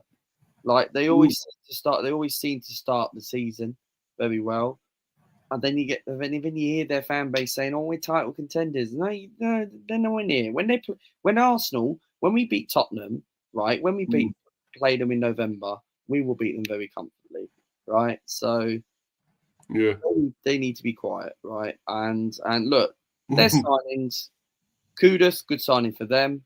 55 million, dropped his value. Missed out on Eze, Luca, didn't I? Missed out on Eze. Oh, yeah. I've got an Eze shirt, so it's all right. It's in my drawer somewhere. Weren't they crying about that, Tottenham? So I've got my Eze Arsenal shirt. I got it in the club shop last week. But that, Kudus, good signing for them. Price value dropped down because of West Ham had a poor season. 55 million. Look, good business. Paulinho was a player who I really liked. Not going to lie. He's good. Got some decent signings, let's be honest, Spurs. Pretty good signings. And of course, Son went. We all know that. Not sure about that. Sammy Simmons is a good signing. Moore. Reguilon, we had him at one stage. Reguilon, didn't we? Brentford. So. Reguilon as well. Played in Spain, I think. Seville. Hodgenberg left. He's a good player, man. He's a good player. I remember he scored the winner against Bournemouth once. Yeah. Fraser Frost is still about. Got released. He's a free agent. I'm sure he'll drop to the Championship. Someone will snap him up. Son was the big one leaving, wasn't it? I suppose. So. Yeah, they've got some decent signings. I think Thomas Frank's a good manager. I think 6th, 7th they'll get this season. Yeah, I think that's what I said about around 7th or something. Maybe Conference League. I mean, I know guess there, Luke. I got Manny here. Big up to you, sir. Yes, Manny. How are you? Long time. You're well, buddy. You okay, mate? Manny, you there, mate? You there? Manny? Earth calling Manny. Anyone there? A minute. He said he'll be coming on in a minute. Oh, right. West Ham, then. Yeah. So what do you think of that? I mean, they would started badly, didn't they? And then they won 3-0 against, was it Forest? Yeah, Forest. I think for me, with West Ham, it's the manager. It's Graham Potter. West Ham for a club where a few years ago under David Moyes were winning Conference League. Arsenal can't seem to beat West Ham. We can't seem to beat West Ham at the Emirates. Last 2 seasons we go and lose, and then West Ham for me seem to obviously like we go and beat them. Yeah, he's back now, Manny. Be up to you, mate. Be up to you, sir. Yeah, hold on a minute. I hope you boys can hear me, but once again, I've got to just make some adjustments. Yep, got it. Perfect. Can hear you well. So, first of all, let me apologize to you for the little issue. Steve, you know that the microphone gives me some problems. Yeah. Luca, amico mio, buonasera. Come vai? Bene? Hi, come stai? How are you, man? Sto bene, grazie. Lovely to see you. I don't know what you two said, so I don't know. You have to tell me. So what I said was, good evening, my friend. How are you in Italian? Oh, okay. Oh, nice. Yeah. What are you, mate? You know who else is Italian? Josh Millington, true Gooner. I think his mum's Italian, so I'm sure he speaks some fluent Italian as well. And Luca's a frequent guest on his channel too. So, Luca, let me ask you. I don't think I got to see your match reaction for yesterday's game, but the big question is, we've now got Saka, Saliba, injured, and we might have a few more soon. So, are we going to make any last-minute purchases, or what's going on here? What do you think? For me, apparently we're going to be getting this Bayern Leverkusen defender. Hincapi, innit? Hincapi or whatever. And the good thing about this is, I didn't know until today Sky Sports said it, and I said it to Mr. B earlier. It's a loan deal with obligation to buy for 45 million, and if we want to buy him next year.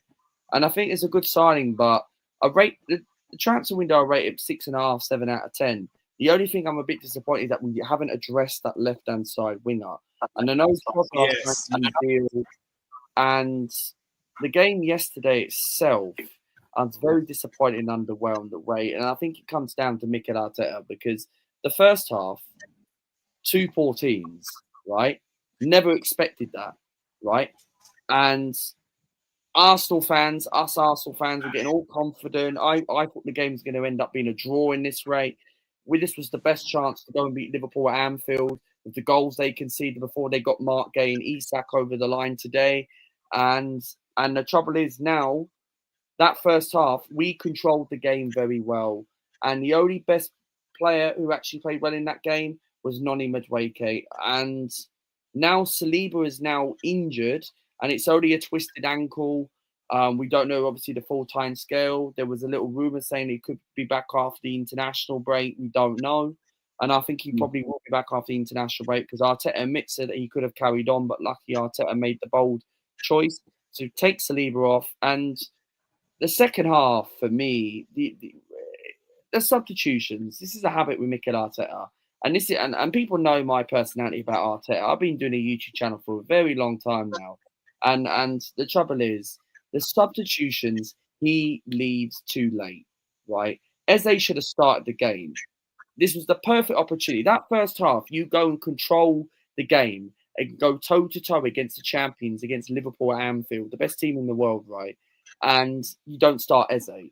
Mikel Moreno and Martinelli are absolutely poor. You do not play Moreno and Martinelli in a game against Anfield with the best opportunity where Liverpool were conceding goals in the first couple of games before we came into match day 3 at Anfield.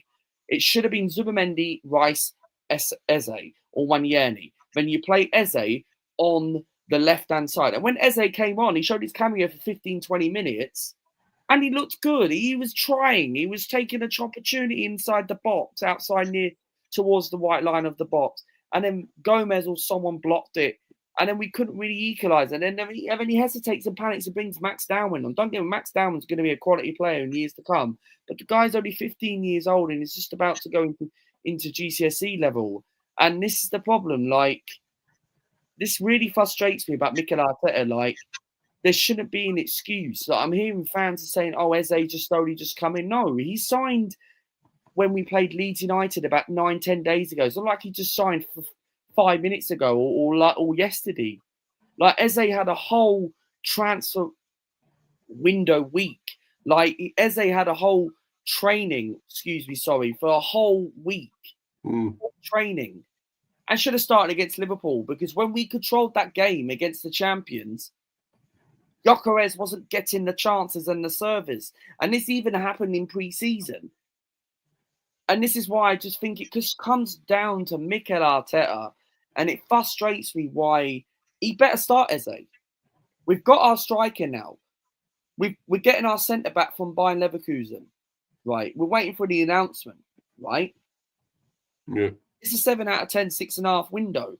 But the only thing I'm disappointed is that we did not address that left-hand side winger. Martinelli, he's had some good days, bad days at Arsenal. But his time is running out for him. His steam, his energy is running out with him. We should have got that Rodrigo, Lookman, Leao, Semenyo. That's the only thing I'm a bit disappointed with the window, which would have actually wrapped up of maybe a 9-10 out of 10 transfer window, Manny. Absolutely. I'm glad you said that. And, the thing about me as well is that I was never willing to rate this a very high transfer window myself, because you talk about the left side. I completely agree. And the worst part is that we still have a manager whose ridiculous obsession with playing an inverted defender on the left and not a natural overlapping left back is really, really, really hurting the club. I agree now that Martinelli should leave, but I'm sure you will have noticed that whenever Martinelli and Kieran Tierney played together, Martinelli was literally at his best. He needed to have that overlapping left back sort of helping him out, and when they combine together, they're just perfect. And when Emery brought Martinelli to the club, he was he was hailed as an absolute talent, and he was played as a striker for Pete's sake. He needs to walk away from Arsenal and find a club where he'll be managed better. Just as the likes of Emile Smith-Rowe and several others are thriving away from Arteta, Martinelli has to leave. I'm always going to love the fella, but his time is up now. There's no way we can defend him anymore. And now, of course, given that we're on a Brentford channel, we've got to bring a certain David Raya into this.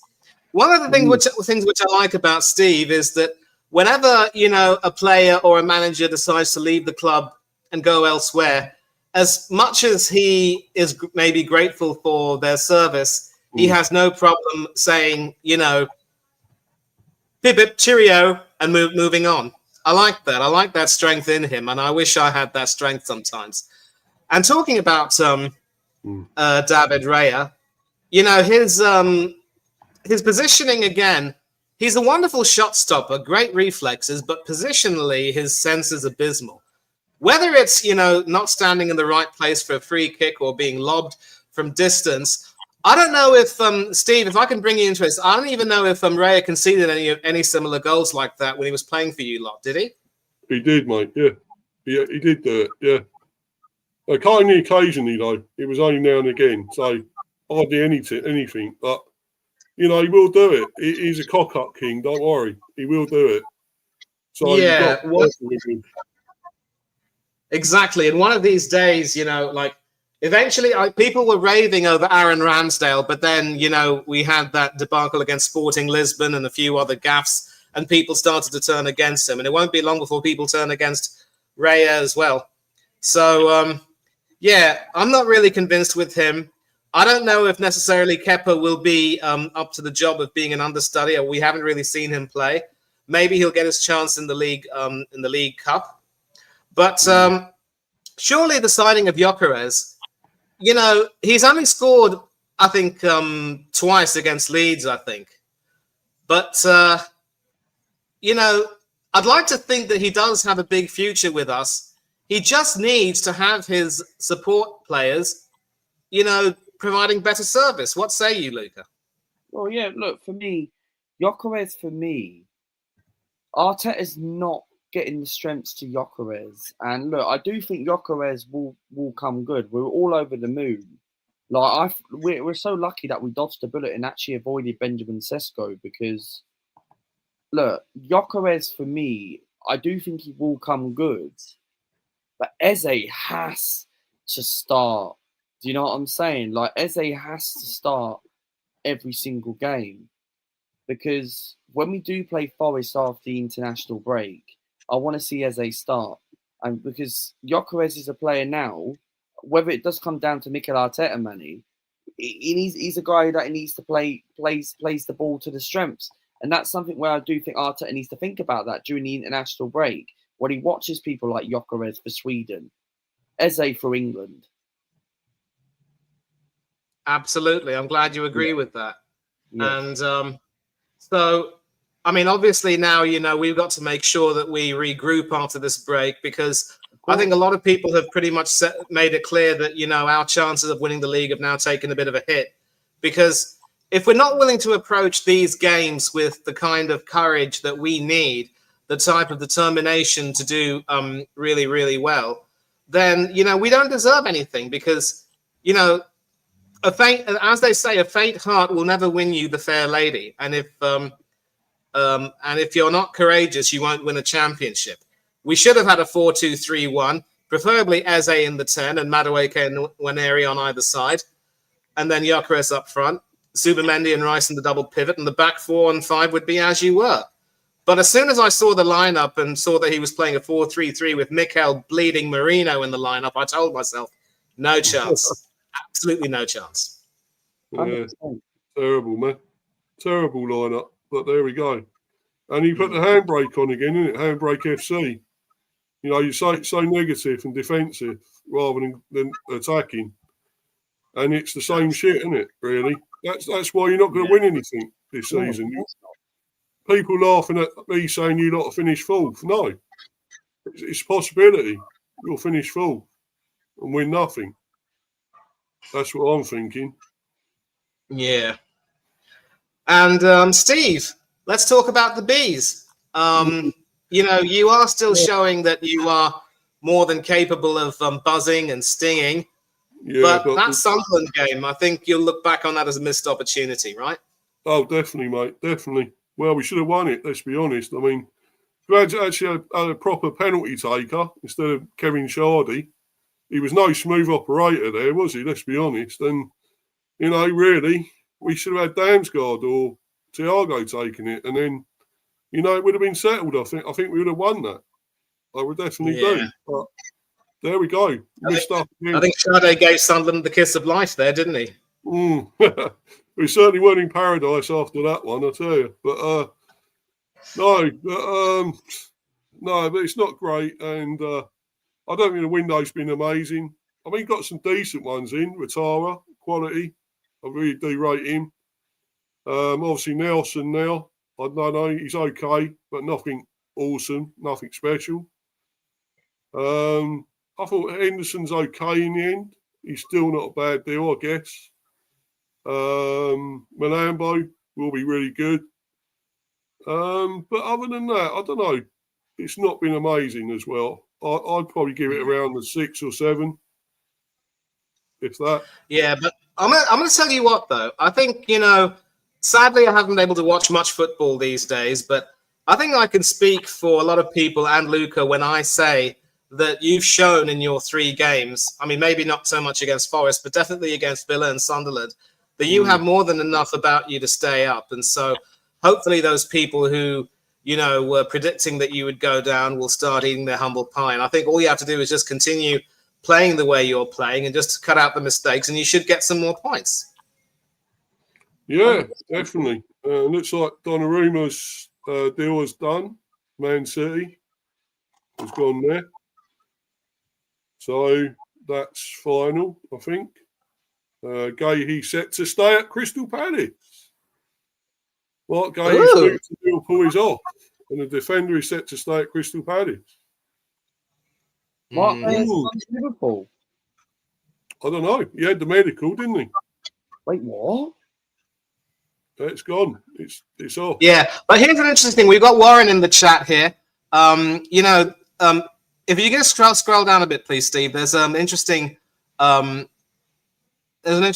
there. Some defender being talked about moving to Celtic, a Tunisian player. Oh yeah, I've already said about it. Yeah, I've said about that one.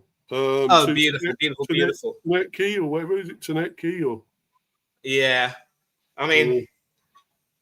I wonder what Warren might perhaps think of that if he's heard of it. Yeah, I'm sure he has. I'm sure I said this one. I think it's Tanetki or something. Tanetki. Yeah, Tanetki, like I think. Yeah. It's probably a long way down now. Probably won't get to it. Won't find it now. But yeah. It's not that one.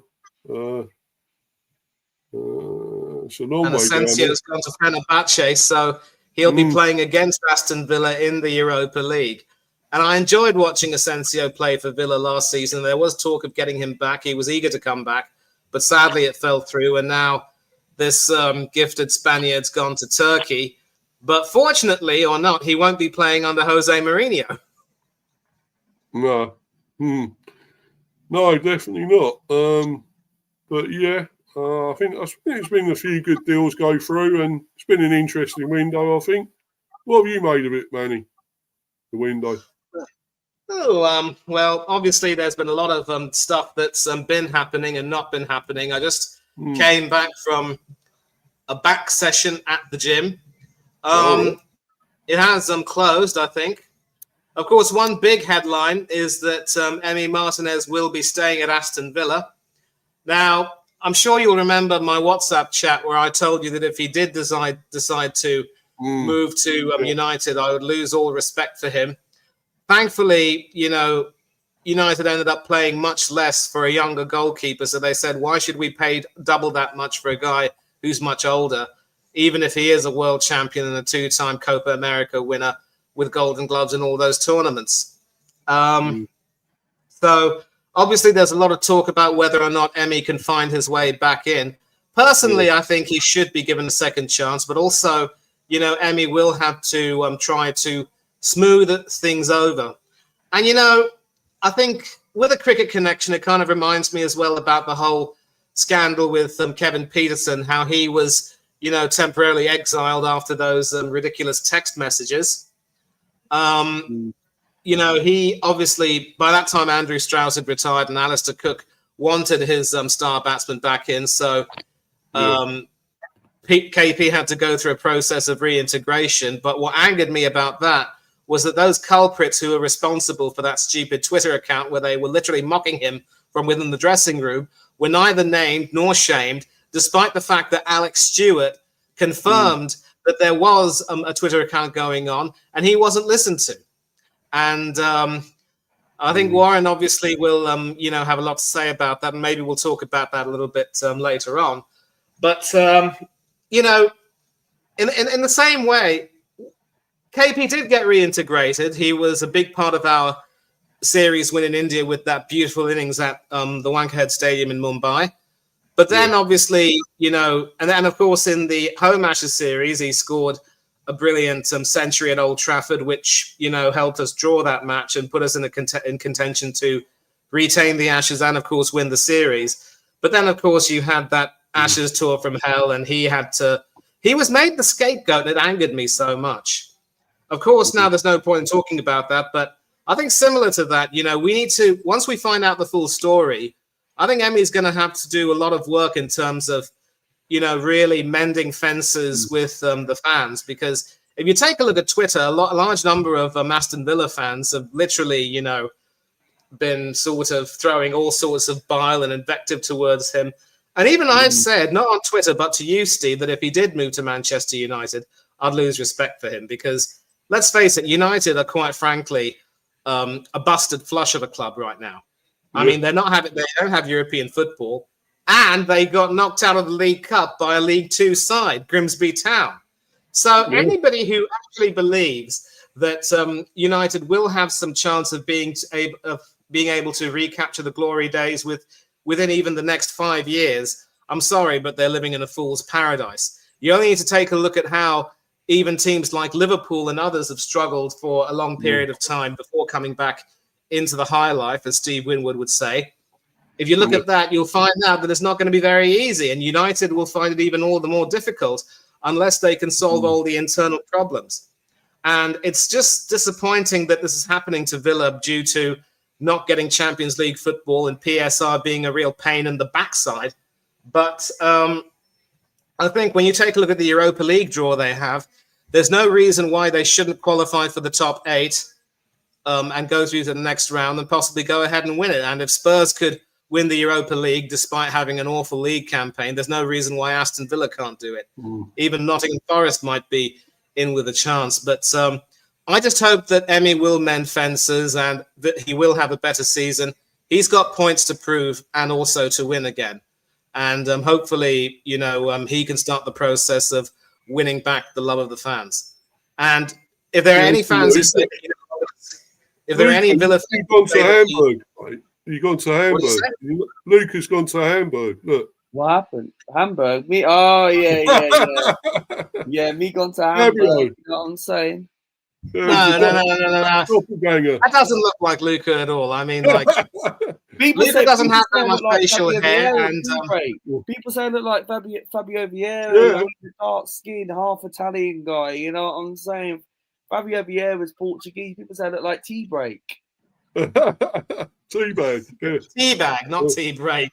Yeah. But as I was saying, I just hope that Emi and Villa can put this whole thing behind them, and I hope that they can move forward. And at the end of this season, he can move on with no regrets. But let them mend fences. I just hope. And It's just as well that Gay's Wow, moved to Mark Liverpool Gay's is off. off. Yeah, yeah. They had until 9 p.m. to get Gay's deal over the line. We'll get more details on why it's fallen through as we have them. Brighton defender Igor Julio, who was meant to be Gay's replacement at Selhurst Park, had a medical at the club earlier today before changing his mind and joining West Ham instead. Although that deal isn't done yet either. That may have scuppered the move. I still think they'll get him. Well, the thing is, he's had the medical, hasn't he? He has had the medical. So they got to what? 9 o'clock. So they got an hour, yeah, UK time, right? So they got an hour and 7 minutes. I still think they'll get it over the line. Yeah, but there's some reason I don't know, they might not be able to do it now. Alice can take Nathan Collins from Brentford, yeah? No, you can get lost, mate. No, you're not having him. Yeah. And of course, speaking of Fenerbahce, Edison's gone over there, and he's leaving, and yeah. Wouldn't have been an issue in Australian cricket, so why is so much drama being made of it here? Actually, Warren, if you take a look at the history of Australian cricket, there have been many issues over the years where, like, players have fallen foul of one another. I mean, one of the biggest issues, obviously, was, the huge fight that was there between Michael Clarke and Simon Katich. Clarke, of course, being the Aussie captain at the time. And it was, I believe that Clarke wanted to leave the post-match winning celebrations early so that he could go on for an evening out with his girlfriend or partner. But Katich took exception to that, and they had a little bit of a scuffle. And long story short, the whole saga ended with Katich and one other player being told that their services for Australia were no longer required. I think what they probably do is they sort of try and deal with it in private, but then they take action after the fact. And what happened with Katich also was absolutely horrible. I thought Katich definitely had a lot more to give to the Australian team. And even Clarke himself, if you take a look at his entire story, he was supposed to be portrayed as this Australian golden boy, but a closer look will tell you that the gold at times wasn't exactly glittering. In fact, on many occasions, it was more or less fool's gold. So, look, there are issues with certain players who get into these scuffles, and I just like to think that an offshoot of all of this, an externality of all of this, is that both England and Australia have learnt to better deal with certain players who can be just mavericks and a little bit too hard to handle, and who may end up, crossing the line all too more often. And yeah, you have a point. That whole Textgate thing was just a storm in a teacup. He didn't, send any information to the South Africans to get Andrew Strauss out because they didn't need it. All I had to do was, cramp him up for room on the offside, and he'd nick to the slips. And that's what happened with David Warner too. And it's just saddening that people were so quick to believe, to attack KP without listening to his side of the story, and they just brushed him off as being a petulant git. Hopefully we're not going to see that sort of stuff happening again. And well, there you go. Anyway, learn from all Chappie is signed. Chappie's now an Arsenal player now. The good thing about that is the loan deal. It could have been worse, because the only thing I would have been disappointed was, and I was saying this to Mr. B, Manny, is that if we would have bought him now on a permanent, I would have been like, okay, why are we buying a centre back and buying him now? But then we could have used that left hand side window of getting rid of Martinelli and getting the Rodrigo resistance. I get that, but let's also not forget, Luca, that we do have some options for playing on the left. I mean, I think there was some talk earlier on in the window, long time ago, about Trossard moving to Steve's lot, Brentford, but that fell through. Aston Villa were thinking of getting Trossard, but that fell through. And so, for what it's worth, even if we can't play Martinelli, we do still have some other options. There was talk about possibly playing Madueke on the left. I don't want to see Eze on the left. I think he's much more valuable as a 10. But with Odegaard being the undroppable captain, there's no way that Eze can expect game time in that area. And so once again, the biggest worry for me is that we're going to see all of these talented players being played so far out of position It just does my head in, mate. It really does. And that's what makes me angry more than anything else. Yeah. So what do you make of this guy, this Piero? I never see him play, but going what I'm hearing, apparently he's good. He's good and all that. What about you, Manny? Do you know much about him? Yeah, I mean, obviously he was a big part of the Leverkusen team that very nearly did the invincible treble of Bundesliga, DFB Pokal, and Europa League, only to lose to Atalanta in the final. And of course, Granit Xhaka was the captain at the time under Xabi Alonso. I think it's a good deal for Hincapie, and of course, with Leverkusen having sacked Ten Hag, it's good for him to get away from all of that, from that whole maelstrom, and just try and focus on playing football. And he will certainly have a big role to play for us. I'm looking forward, especially to seeing how we do in the League Cup. We've got Port Vale. I hope and pray that we don't let them do to us what Grimsby did to Manchester United. Yeah, of course. Yeah, you don't want that, do you? No. Port Vale in the Carabao Cup, and look, for me, obviously Port Vale's a League One side, and I've been to Port Vale. Well, funny enough, I was there this year, and look, Arsenal, of course, we are going to rest players. I think we'll see the likes of maybe Hincapie will play in that game. Kepa will play. We'll have a bit of squad rotation. Maybe Trossard might play. Hopefully, Mikel Arteta. I want to win that competition because we seem to not do very well in that cup competition, and we've had a couple of semi-finals in the last couple of seasons, and then of course we're getting knocked out in like early rounds. It's a trophy to win, and we haven't won that since 1993, and we can't underestimate Port Vale because Port Vale, Darren Moore, experience, was that West Brom? We can't underestimate them, and look, of course we're going to have like Mosquera maybe playing that game as well. Yeah, I agree completely. And you obviously being an MK Dons fan, I think you will know a lot about these lower division teams as well. So you're a good resource to have around, mate. And hopefully, as you say, we've got to do well in the League Cup. It's as you say, a competition that we haven't won.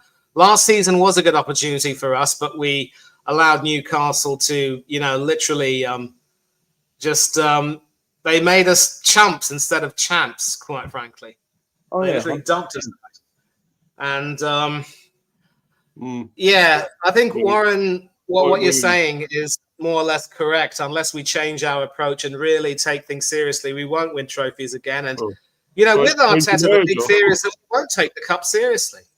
Change your manager is a best thing to do. Oh, yeah, but it won't happen, will it? This season, if you say it every year, he needs to win something this season. Because if he doesn't get it over, 2 words stopping you winning anything, Mikel Arteta.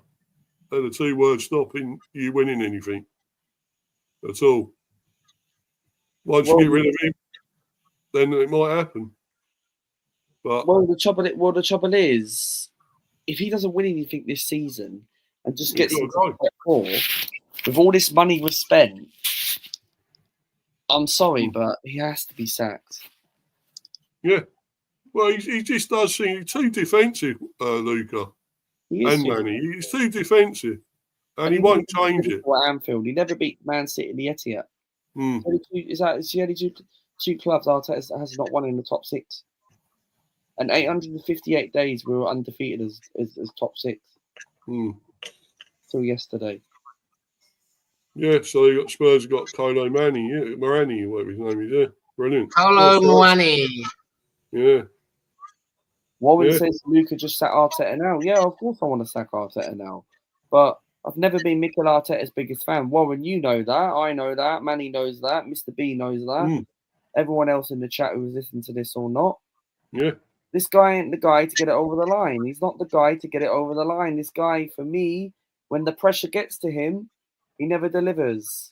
And then when pressure's off, we go and win these games. I mean, the fan base is set second place. What do you get for second place? A bronze medal? No. I'm sorry, but at the end of the day, we're Arsenal Football Club and the expectation is to win trophies now. Okay? We've been challenging for a league title for 2 out of the 3 seasons. Yeah, last season, I'm not going to count that as a title challenge, right? Because we had 14 draws last year. And this season, okay, yesterday we lost to Liverpool, yeah, fair enough. But we now need to put these draws into wins, and there shouldn't be any excuses now. There shouldn't be excuses. Like yesterday, Eze should have started that first half. We controlled the game and went toe-to-toe against the champions. And touch wood, I really hope Liverpool don't get a centre-back because they've had defensive problems. And now people are criticising Liverpool, oh, Isak has injuries and all this stuff. Well, how do we know if he's going to get injured at Liverpool? You don't. No, you don't. But no, I just think, he just won't change it. If you went attacking, because you've got the attacking players, you can do it now. You got your Perez, you got your striker, you got Eze, you got Madueke. There's all a load of attacking players there now, and yet he won't do it, will he? And you play him out of position, whatever, you do it, and then you do nothing again. I mean, you beat Leeds 5-0, but that was only Leeds. 100%. And some of them were like set pieces, most of them. Like, apart from like Gyökeres, who got a good individual goal. A lot of them were set pieces, you want it from open play, and you don't do it enough from open play. You pass it and you pass it and you pass it backwards, sideways, whatever, negative. And, you won't do anything unless you go forward and attack and get in the other half, get in the penalty area. It's the only way you'll do anything, but he just won't do it, will he? No. And simple as that. Once you get a better attacking manager, you could have probably had big hands, couldn't you? They left Spurs and then it's whenever Mikel Arteta leaves. Well, whoever else you get, it's going to be an upgrade on him, isn't it? So as soon as he goes, that'll be it. But I think it may happen this season. Warren, sorry to interrupt you there, people, right? But Warren, yeah, we had one shot on target, Noni Madueke, yeah? Was Arsenal's best player yesterday, right? Right. We had one shot, yeah. We controlled the game against Liverpool. What I was saying by toe-to-toe was we were in the game at 0-0 against Anfield, yeah. If Arteta would have started Eze, the way we controlled the game, both teams were poor. It was a rubbish game, yeah. We just conceded a set piece, yeah. And then we get Liverpool fans bantering us. They have the right to banter us because they were a bigger club than us. And to be honest, when I look at it, if we would have started Eze again, we probably wouldn't have lost the game. And when Eze came on, he showed his cameo. Even that chance what he had, and Gomez blocked it to try and get us a late equaliser. Because when Eze made that run, before Gomez blocked it, I thought he would have scored and we would have got a point. But it just comes down to Arteta, Warren. Like, we had no creativity in the game. And Liverpool were the better side in the second half. And that's where we kind of conceded the set piece. Yeah, he said they pulled out at the last minute, apparently, of that deal with Gahey. I still think he'll come to Liverpool. Apparently, well, it's saying here they pulled out, so I can't see it happening if they pulled out. I'm reading on the One Football app, right? Apparently, there could be a twist. Oh. Right. Yeah, but they're saying here they pulled out at the last minute. Snag. Right.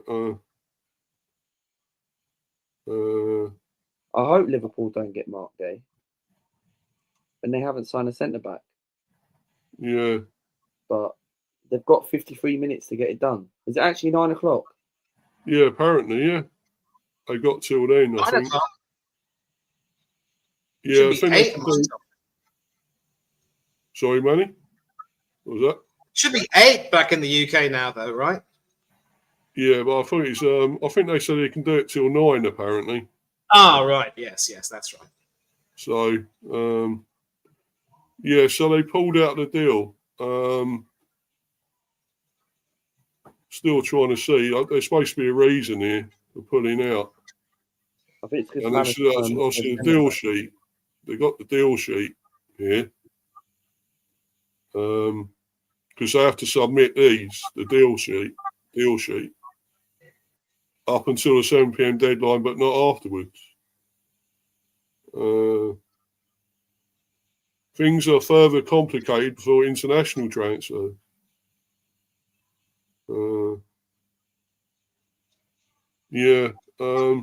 Trying to see where it says. It did say something about they pulled out at the last minute for some reason. If he doesn't go through, I'll be very surprised. But I don't think it wouldn't be the end of the world for Liverpool missing a centre back because they've got Isak. That's the most exciting thing out of Mark Gay. Because think about it, Liverpool can get him on a free next year. Why didn't Arsenal not go for him? Yeah, you should have done. I know we've got Saliba. Couldn't afford him. I mean, we do have a great deal of headroom when it comes to PSR. We've got money to burn, and yet we just won't spend more than we need. But I mean, even if I don't even know if we had that much money, but even if we did, I don't think we would have gotten him. And the big issue is that obviously, since Liverpool like to play with one striker, you've got to think that there will be some big competition between Isak and Ekiteke. And Yeah, 100%. Yeah, but it's saying here they pulled out Palace because they haven't got a replacement, apparently. They face difficulties in sorting a replacement. The target Igor Julio opted for a move to West Ham. They signed Toulouse centre-back JD Canvo on deadline day, but Palace wanted 2 replacements lined up before sanctioning Guehi's exit. So that looks like the reason. So it looks like it won't happen at all. He's staying at Palace. So a bit of a shock. I mean, he had the medical, so if they got it sorted out and they got a replacement in, he would have gone. But looks like now he's staying there. Good news maybe for Palace fans, you could say. So I know a lot of them didn't want him to go. And I think it's been amazing for them. What a great goal he scored yesterday as well. In that win, wasn't it? 3-0. And what a great goal he scored. So, and he's done the right thing. He carried on playing. He done all the right things, rather than some that just are throwing tantrums, throwing their dummies out, and whatever, refusing to play, and everything else. So he done it the right way, I think. But it hasn't. It's fallen through. So, I think that it set a bad precedent now to this, doing all this with these players. It could happen a lot now that these players have got a full control almost to say, look, we want to go and play for someone else. We're going to stop training. We're going to pull out. We're going to go on strike. Contracts seem to mean nothing now. It's terrible. I think it's in a bad state now. I really do. What do you think about that, Manny? Are you there? Yeah, I can hear you. Listen, personally, when it comes to contracts and loyalty and so forth, there's always going to be, 2 sides to the coin. I mean, players, if you take a look at what happened, obviously, with Donnarumma, I'm just glad for his sake that he was able to force a move away from PSG and should now play regularly with Manchester City. Because the simple fact of the matter is that,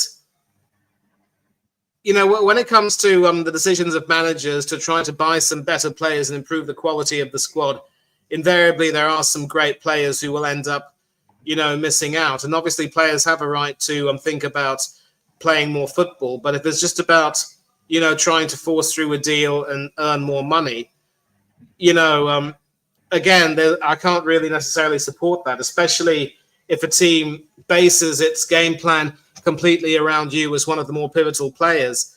That is a time when you must show some loyalty and be true to your contract. And Palace would quite frankly have committed suicide. Sorry for using that word. I mean, I should say they would have committed Harry Carey if they had let Gahey leave. And there was no way they were going to Harry Carey on the season without a proper replacement at such a late stage. I mean, Gahey's not some he's not some nondescript defender. He's the Crystal Palace captain, England international. You don't replace players that easily, no matter which club will want them in. So clubs have a right to make sure that they are very well stocked or can get adequate replacements. And this is another reason why, when it comes to these dealings, if you try to rush them through in the last minute, you're always going to end up with problems. Hopefully, there are some players. I think I've been told that Axel Disasi and Raheem Sterling will end up staying at Chelsea for at least another few months, and they won't be allowed to leave until January, because I don't think they were able to get any takers. Maybe they'll secure loan moves elsewhere. I think Sterling's days as a Premiership player are now done and dusted. A move abroad might be best for him. Disasi might be best advised to also go back to France or elsewhere in Europe. But it's a question of, as long as you've got that mutual respect and you know that things are going well for you personally when it comes to playing, getting game time at the very least and being paid well enough to just actively court a better offer, that crosses the line in many ways. And Isak has gotten his move, but Gahey is staying at Palace. Emi Martinez is staying at Aston Villa. A few other players are also going to stay. And I just hope, for the sake of the clubs in question, that the players who are grounded, as it were, will just remain professional and try their best to continue working hard for the team for the remainder of this season. Hopefully that answers Steve's question. I don't know where he's gone, but Luca, what's your view on all of this? I think for me with Marc Guéhi, right, I'm a bit surprised that he's staying at Crystal Palace. They've got another 45 minutes until maybe they get it over the line. I still think they'll get it over the line somehow. I think there's obviously going to be another way, but I just feel like if Liverpool don't get a centre-back, and it's not the end of the world for them because, of course, they've got Konate, Van Dijk, Gomez can play there. Yes, they got rid of Kwanzaa, they made money. But I just feel like with this Crystal Palace, they really should have thought about it, of getting a centre-back. Why leave it to the last minute, Manny, where they're trying to look for a centre-back? Maybe someone experienced who can do a job, right, until they look for a long-term future. They should have thought about this. And look, if Marc Guéhi was obviously going to go in the next coming days, they should have done this on the weekend, then brought in a centre-back. And now they're having panic stages, thinking, oh my God, we need to find a centre-back that's going to come in and do a job for the rest of the season. And the season's only just started. So I don't get why Crystal Palace, they've lost Eze to Arsenal. We've got Eze now. And Marc Guéhi, if they do lose him in the next 44 minutes, I just feel like Palace really should have really organised it. They weren't really organising it. They should have done a lot better, because if you're looking for a centre-back out there, is there really any free agent centre-backs out there you can go and get that are not going to be Marc Guéhi's quality? Because Marc Guéhi is an international player now for England. Yeah. Yeah, there isn't a lot, is there? No. Thin on the ground. I cannot think of any free agent centre-backs. Yeah. I mean, obviously, that maybe they could have gone for Axel Disasi, but I think they saw how he did at Aston Villa last season and said, no, thank you. 100%. Tomiyasu's a free agent. Would he go to Crystal Palace? Nah, the Japanese Tommy Gunn, too injured. Too often. And Amati's a free agent. Who? And Amati, former Leicester. Who? I don't know. Amate, former Leicester defender. No, I don't know, mate. Don't know. Amate. Amate. I think I do know him, yeah. Yeah. Oh, yeah. He's a free agent. Okay. A lot of people were after that Fatah, weren't they? They was talking about him, weren't they? at Leicester. Fato, Craig yeah. Dawson's a free agent. He's 35 years old. Mm. And don't forget Al-Khanous. I think he was coveted by Tottenham Hotspur. And now, of course, they've gone for Kolo Muani. So Spurs against Villa, Kolo Muani against Martinez if he plays. Epic. Woohoo! Right, Argentina. Well, I think Rangers got a good deal there, getting that Chimiti, 10 million. I'm on transfermarket.com and I'm looking at free agents who Palace can get. Mm. Raul Abel is still playing at the age of 39. Free agent. All right. Mm. Yeah, there must be some out there. You obviously got to look, search well. Mm. But Dimitri Payet is a free agent. Wow. There's Willian's a free agent. yeah, Willian, yeah, he's still going, isn't he? Didn't do anything for Arsenal in the end, did he? But No. not really. No, but that's the thing, Steve. All these players who don't do very much for our Arsenal end up doing better elsewhere. Yeah, One exception, of course, being the ex-Germany defender Skodran Mustafi. I think he went back to Schalke, got them relegated, and I don't even know what's up with him these days. I remember when we got him, I was really Mustafi, yeah. I was really excited, really, that we got him because I'd seen him play brilliantly in Euro 2016 for Germany. I think he was a second choice centre-back behind Mertesacker and Hummels or Hoedes, I don't quite remember. But he played a few games and scored in the tournament. And I thought we were getting a bargain, but boy, was he horrible. And he actually ended up going to Levante on a 2-year deal, but got injured and only made 11 appearances as the team suffered relegation. And he ended up retiring before the start of the 2024-25 season and is now the assistant coach of the German under-17 national team. And you had Koscielny as well. Why don't Crystal Palace not sign Ben Mee? Free agent. He might be finished, I think. Kurt Zouma is a free agent. As for the Crate, it's a free agent. Samuel Umtiti is a free agent as well. Some of them are past their best, I think. Some of them. Jan Bernat, free agent as well. There's some good deals here Palace can get. Mal Lewis, Hertzwa from PSG. Yeah, some of them ain't that great now, Luca. That's the only thing. No, they're not, but they need a defender. Yeah, it's about getting the right one, though, isn't it? Finding the right one that's good enough still, really. That's the only thing. But I think now probably Gahey will be a free agent come January, I suppose. Probably be a free agent, I suppose. Would he? Possibly. But they can get him in January. 6 months. They'll get him nothing. Yeah. Like 20 mil. Even Brentford are going for him now, Diego free Costa. agent. We'd love him at the back, What defence we'd have then with Gahey as well. So, that'd be amazing. I'm in dream world, I think, if that had happened. But no, doubt it. But they're still explaining how it happened. But we know it's happened because they couldn't get another replacement, Palace. That's why. Why it's fallen through. But yeah, I think it's been a pretty good window for most teams.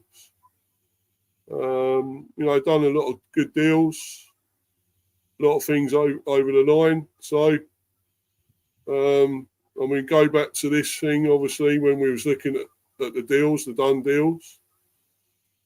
And, that was obviously, what was that, West Ham. And they got a lot of good players in. Kane Wilson, I thought, that was a hell of a good one. I know he gets a lot of injuries, but still a good player. Good striker. Yeah, and he scored against Forest, mind you, in that 3-0 win. I remember checking the score online about 75, 77 minutes, 80 minutes. It was still 0-0. But boy, does football change in the blink of an eye. And I know, Luca, you've got to go, but just briefly before you go, you know, let's talk. Oh, did Manny want to say something? Oh, sorry. Yeah, just one brief question. Just one brief question. Which manager do you think will be the first to get sacked this season? Graham Potter. Yeah, it's possible. Even after that 3-0 win over Forest? Come on, son. I don't know. What Maybe. about Amorim? Stay for another week. Amorim. What about Amorim? I don't think Emery will be sacked. I think once everyone comes back from the international break, they'll have a reset and start playing better. But, you know, if things go badly, he could... Huh? Wolves manager. What about the Wolves manager? He could get sacked. No, Wolves... It could be a possibility, but also look out for Nottingham Forest and Nuno Santo. That home defeat, near the end, Marinakis got up and walked away, and I think there was some clear the air talks planned. And him and the ownership. But be warned, if one manager from a top club gets sacked, we could see the big Aussie coming back. Yeah, you'd love that, Manny. I'm sure. But anyway, I wouldn't mind that. Why not?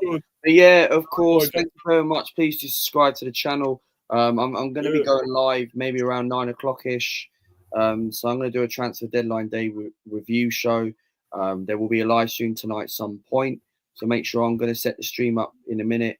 And if anyone wants to come on, talk about Arsenal, talk about anything, talk about ratings, catch me. There will be a live stream today. Some point around 9 p.m.ish. So if anyone wants to come on, I'll drop the links further down the line, and we'll talk about similar to what we talked about on here. So subscribe to the channel. We're 66 subscribers away from 8,900 subscribers. If you haven't subscribed, more welcome to. And on a bombshell, Buonanotte. It is a good night. Buonasera. Good evening. Yep. Thank you very much. Yeah, cheers, Luca. Thanks for coming on, bro. As usual. Buonanotte. Take care, brother. Take care, guys. I might come on later, yeah? When No worries, bro. Anyone's more than welcome to. All right. Cheers, bro. Have a good one. See you, mate. Yeah, great having Luca on. Yeah, it was brilliant. He joined me earlier. He was on for, well, obviously about an hour or so or more. During all this, coming to the end of it, obviously, and it's gone. It's shut for another year, Manny, the transfer window. Yeah. So, and of course, one big consequence as well, I'm just reading, is that Joe Gomez will remain at Liverpool. And this is a guy, Gomez, I do like a great deal. You know, his best position is right back, but obviously he wasn't able to get too many minutes because of a certain England international who's now at Real Madrid. But when you're in a situation where your manager doesn't rate you that much, or he's willing to pick a number 10 to play in your position over you, or even another holding midfielder, I mean, obviously Joe would have been feeling really, really angry and would want to leave more than anything else. But I think fair play to Slot. He also understands that Gomez is quite important to the squad and therefore will need to stay. But had they gotten Guehi, then maybe Gomez would have gone. His versatility is probably what's his biggest issue. And Villa have made a defensive signing, Lindelof. Now, I see that. Manchester United fans will tell you that they were glad to see the back of him. They didn't really rate him. And now this signing smacks of more of desperation. Definitely a free transfer and someone who can, I mean, he might perhaps be a better defender than Disasi, but, you know, can he be expected to do a good job? He's still a consistent international for Sweden. And obviously Robin Olsen would have convinced him to go for it. But that's going to be interesting. Like all of these clubs that have made signings, we're going to see how well they do going forward. Yeah, definitely. Yeah, who do you think? I've always spoke with Luca about it. Who would you say has had the best window? For me, Liverpool in a way. Well, they could have been even better if they had Guehi, wouldn't it? Would have been even better. Yeah, definitely. And I mean, you've got to say that in terms of signing very few players, but the few have been influential quality players, then, you know, you've got to just accept that Liverpool have had the best window. But City have done the right thing in going for Donnarumma. Having said that, they probably should have gone in for him before the beginning of the season. Buying Trafford now will relegate him to the bench and basically say that, he can't be trusted. And I don't even know if he's now going to have a future over there. He could end up being set for another loan move. And now they've also got Stefan Ortega still on the books. Will he possibly be happy being a third keeper or something of that sort? Edison's gone. Don't mind it. Hinchatli has, helped us cover our backs defensively. And for the transfers that we've made, I'm supposedly satisfied. And as far as Madueke is concerned, he probably was our best player when we played yesterday. I'd like to see more of that from him. And if he can produce some more of that, then it probably wouldn't go down as a bad signing in that regard. But, there are going to be some clubs who will feel as though they should have done a little bit better in the window. And obviously the likes of Aston Villa will be, hamstrung with everything that's gone on. They can't afford now, obviously, to go for Jadon Sancho. So they're going to have to try to make the best of everything with a sort of a jaded, tired squad that just hasn't been freshened and needs to be freshened up a little bit. But hopefully the international break will help them out a little bit. But to answer your question, Liverpool definitely have had the best business in this early part of the season, no doubt about it. But they knew what they wanted to get, and they've gotten it. Well, certainly getting Isak in, as much as his attitude stinks, he's in there and he's going to get goals, I should think, because that's what they got him for. That's the business part. As about him as a human being, I don't rate what he's done. I think it's totally terrible. It sucks. It's disgusting. The same with Visser as well. I don't like what they've done. They both bad attitudes as far as I'm concerned. And I'm good riddance to Visser, I'd say. For me, after what he's done. That's what I said, Steve, earlier. I like how you pretty much say you don't keep a place in your heart for players who leave the club. It's bye-bye. No. And don't get me wrong, I don't normally keep a place in my heart for players who leave, but there are exceptions. If players have done really well for us and who have been treated badly, they will have a place in my heart and I will look out for them. Martinez, Aubameyang, Tierney, definitely. One or two others, perhaps. But sometimes it is what it is, and clubs move on. And at the end of the day, the club is the star, as our good friend Kenny Ken always said. So, we've got the international break, and it will be a time for clarity more than anything else. And hopefully, people are going. The players in question are going to enjoy playing for their country and come back a little bit more refreshed and in a better frame of mind. And then we'll see what happens from there. Yeah, I'll be doing a stream about that later in the week, Manny, about England with old Mr. Tommy Tickle rolling into town again and then probably pretty useless again, I should say. I would think. Yeah. I just found this other update. Kivio has gone to Porto on loan. Oh, that's right. Nice. Yeah. And yeah, there's still a few going through. I mean, it's just like finishing off the deals, isn't it? Finalising it and whatever else. Exactly. Because it goes on and on, doesn't it? There's so many documents to sign and this and that. It goes on to around, I don't know, maybe midnight even. I think it should be 9, I think. It should go until, but it may go on later. I don't know. But I know they have to try and finalise them by a certain time. So it could be ongoing, I think. I mean, there's, elsewhere they're still open. I know Scotland is still open. That's till about 11 or 12, their transfer window. So theoretically, we could try and make a signing from Scotland because we are after Maeda. We were after him. So we could probably actually still possibly get it going for him. Maybe. I think we can. So, maybe it isn't over just yet for the Bees. No, it isn't. And technically, as you said, there is half an hour left. Yeah, you will be pleased to know, of course, about Tommy Tickle that he has dropped Kyle Walker. It will be interesting to see if Walker does win his place back. But I think that Senegal game pretty much highlighted, his issues. And maybe if he has a few good games with Burnley, he comes back into the squad. But there are some other big options at right back. I think it'll be very difficult for him to force his way back in. But at left back, once again, we're down to the bare bones. Why he refuses to pick Tyrick Mitchell is something which I'll never understand, because I'm saying this as an Arsenal and England fan. If I never see Miles Lewis-Skelly at left back again, it'll be too soon. The boy's been found out. He just, He's not a left back, is he? He's not a left back. No, he's a midfielder. And the worst part is that he's probably the only person in the squad who's played at left back before. Our only other option would perhaps be to use Reece James as sort of an inverted left back.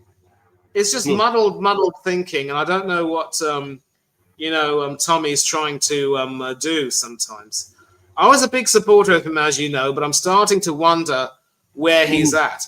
And it isn't even the question of whether or not we can qualify for the tournament, because we always make it a habit.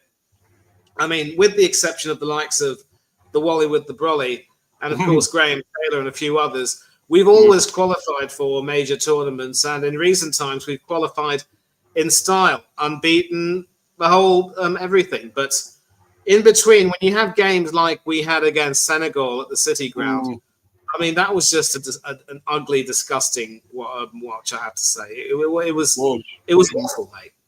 It was awful. It was, mate. And, I know it was only a friendly, but you still have to play well. You still have to do well. A lot of people go to pay well to go and see these games. So you still got to play, still got to put a performance on and do something, And I don't think they did. And I think, it's been a little while before when England have played really well in a game. Quite a while, I think. I'm trying to think the last time. When would you say maybe in a tournament? When we played in the tournament, maybe? I don't know.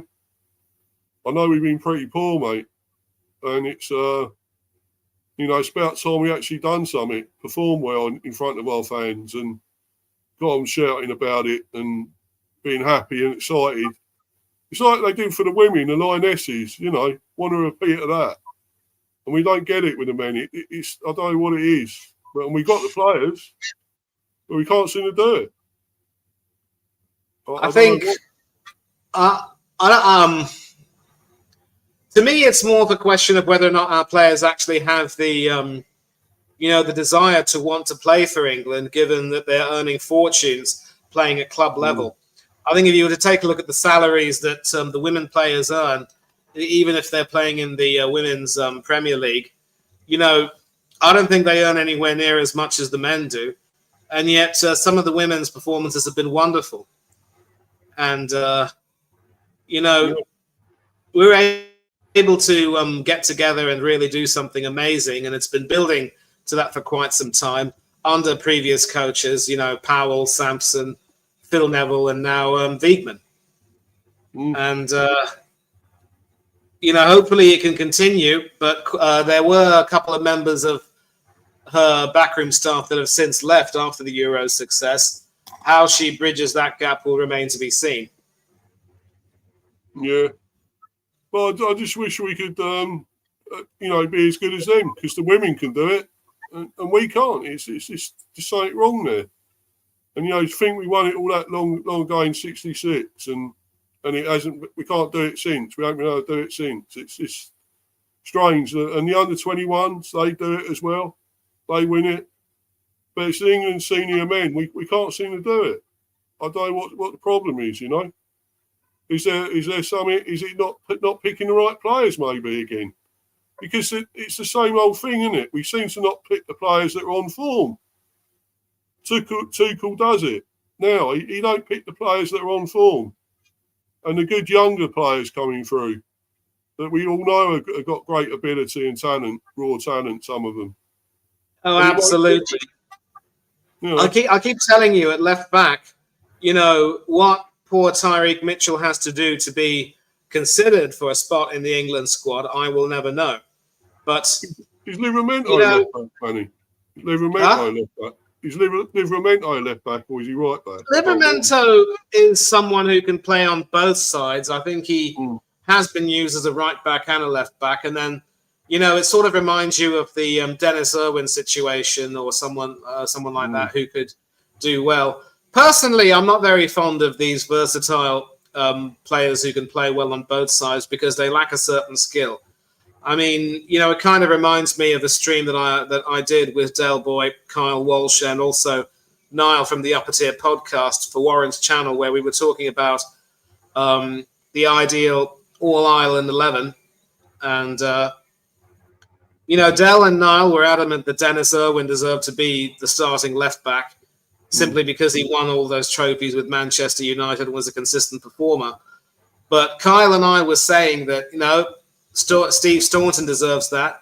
He's a more natural left-sided fullback, had a much more cultured left foot, and earned far more caps than Irwin did in that position. And the majority of Dennis Irwin's Ireland caps were all at right back and not left back. And if you have a right-footed player playing on the left, he doesn't overlap very, very often. And when you play an inverted fullback, you're always going to leave yourself vulnerable in many, many ways. So in the end, because there were 4 people on the panel, Warren had to break the tie, and he decided that Dennis Irwin deserved it because, you know, just based on his performances for Manchester United. But he hardly ever played at left back for Ireland. Yeah. He was always a right back. So for me, when it comes to being a fullback, you've got to be more of a specialist. And that's why, you know, someone like Tyreek Mitchell, who does the job brilliantly for Crystal Palace on a regular basis, and I think now is being used as more of a wing-back in a 3-4-3 under Glasner, he should be considered. He had a great season with Palace last time around, FA Cup winner, and they're competing in the Conference League, hoping to win it. That should be enough to make Tuchel take notice. And especially if Skelly continues to be benched and not get anywhere near enough minutes, then you've got to ask some questions about him, I'm afraid. Yeah. I've got another option for you, though, another solution, Manny. You want to hear it?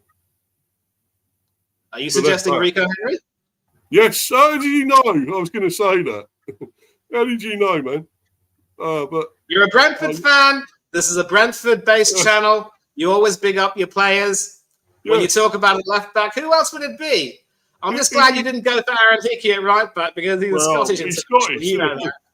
Yeah, but if he stays fit and plays well, man, why can't he come in for England? I'd like to see him do that. I'd like to see him do that, but the problem is, you know, both he and Hickey are working their way back into the team. So I think Keith Andrews is really only interested in using them in the League Cup while starting 2 other people. I think Coyote has sort of made the right back slot his own. I don't know who's your left back at the moment, currently. Well, it's Lewis Potter as left wing back, pretty much at the moment. So you're not using a back 4, are you? I think you are, though, aren't you? I think we are, but I know we've got Lewis Potter at the back there at the moment. So I don't know why. I'm sure with Henry back, I thought he'd play in more there, but he's still playing Lewis Potter. So, yeah. I don't know if Henry comes back fitter and gets better. I'm sure he'll be left back. I'm sure we revert to that. As you say, Coyote or Hickey. Well, even Hickey can play left back as well. So, yeah, Hickey's more of a right back. So again, you'll have another inverted left back. I don't know if that would really work for you. Oh, a big deal over here. Fulham have signed Samuel Chukwueze from AC Milan. Oh, right. It's a loan deal with an option to make the move permanent, no obligation. And so it looks as though one of the Milan boys has come back to the UK, I think. And this could be very promising. Fulham also looking at trying to, you know, strengthen their squad. And there was talk about Ben Mee. Well, your former defender Ben Mee has gone to Sheffield United. Championship. Huh? I kind of knew that was happening. I mean, we released him, so we knew he was going somewhere. I think it was going to be Sheffield United all along, to be honest. But I think he's probably had his day, I would say, here. He's been a great servant for us, brilliant. he's 35 or 36 now or something, and he was a free transfer. He's great. He's been great for at least 2 or 3 seasons. So definitely, he's done his bit for us. So good luck to him anyway. With them. Yeah, and this is also interesting over here. Charlton Athletic have signed Southampton defender James Bree on loan until January. No. So he's going to be working with Nathan Jones for a 3rd time, having previously worked in the Luton at Southampton. And I think Nathan Jones will probably say, and I think the manager will probably be telling his defender, "Welcome back. You've been gone too long." Yeah. I knew that was coming, Manny. That joke, yeah. Yeah, you can read me like a book, can't you, mate? Bananarama, yeah. I met those ladies. Very nice, yeah. Yes, you told me. Don't. I don't want to hear more of that. I remember. I was very happy meeting them. I can say that. So, yeah. But yeah. But anyway, getting back to this. Well, forget all that. Anyway. But anyway. Yeah, so it's been a great window for most teams, I'd say. Obviously we've had all this shit with going on with the attitude, with the bad, Visser and Isak and so forth. But other than that, I think it's been really good. It's different because really it's been longer. I think has it been longer? A month. It's been longer than it should be. And it's like a different time ending because it should be around 11, shouldn't it? So, yeah, I'm trying to think the reason why it's 7 o'clock instead of 11. Ooh, very interesting. I think you might have mentioned this. Harvey Elliott going to Aston Villa on a loan deal. Yeah, this could be nice. They've already signed Lindelof, and Jadon Sancho is something that kind of bothers me, though. I'm not too sure that would necessarily be the best thing. Harvey Elliott's quality. Sancho don't want it. He's got a bad attitude now. He don't want to play. He's not good enough. I know. Maybe Don Quixote Unai Emery can get the best out of him. Yes, possible. Yeah, Dick Emery. Oh, you are awful. But yeah, he's good in the way. So, no, but I mean, no. So it's been a good one for most teams. I think Arsenal pretty much got at least you got all your deals done fairly early this time, Manny. Which makes exactly, and that's. I mean, obviously, the Hincapié deal was concluded today, but we already made it clear that we wanted to sign him before, and that's always the key to all of this stuff. You got to make sure that you know what you want and do your scouting early and not be forced into making these last-ditch deals. I think Sancho aside, Villa can say they've also had a decent window because Harvey Elliott, it's a shame that he's now out of the picture at Liverpool, but he will definitely add a great deal to that Aston Villa team, no doubt about it. And, if he could possibly slot right in, either in the 10 or maybe as a winger on the right, it could possibly provide an option to maybe start Daniel Marlin up front alongside Ollie Watkins, maybe in a 4-4-2. So at least now Emery has some options to work with, and we should see them recover. It's not going to be a Steven Gerrard situation where things get really toxic and Emery gets sacked. I think Emery's learned from his time at Arsenal, I'm sure. Yeah, he always makes good signings, shrewd signings, Emery, and he's done it again, I think. He's going to get them out of the shit they're in now. They third from bottom or second from bottom, something like that. So it's not been good for them, has it, so far? They need to get signings in, and they've done it. So hopefully that'll get them up the league, I think. But yeah, it's been a good one. It's been a long day. I've done 2 of these because I've done one really earlier on, about 1 odd. Went on to about 3 or something. I had Warren on and Stepsy and all that were on it earlier. So thanks to them for coming on. And to you, obviously, and to Luca as well for this one coming on now. To finish it off. Because pretty much I was just going to do till 7. And that was it. And now I've gone on to about, 8 odd now? Nearly quarter to 9, something like that. 2 hours, 56 minutes. Yeah. I wasn't going to do all this, but anyway. No, it's brilliant. I've enjoyed it. I've got plenty more to come. I've got the cricket one, probably on Wednesday. Reactions, whatever happens tomorrow, Manny. That'll be on Wednesday. That should be. Hopefully we play well tomorrow, England. I hope they do well. But, it's going to be, it's an ODI. So it's going to be, what time was it? I'm trying to think now it starts. Is it 11 or 12 or something? Something like that. Should be good. And, I haven't got many other transfer ones to do anymore. So I miss doing them. I might do one for about the Brentford transfer window. Might have to do that. What I thought of it and everything. So, may do that one. Obviously I've got a lot of time now because it's bloody international now, isn't it? It's boring now. 2 weeks international. Yeah. I know you love it though, Manny. So great for you. International weeks. Yeah.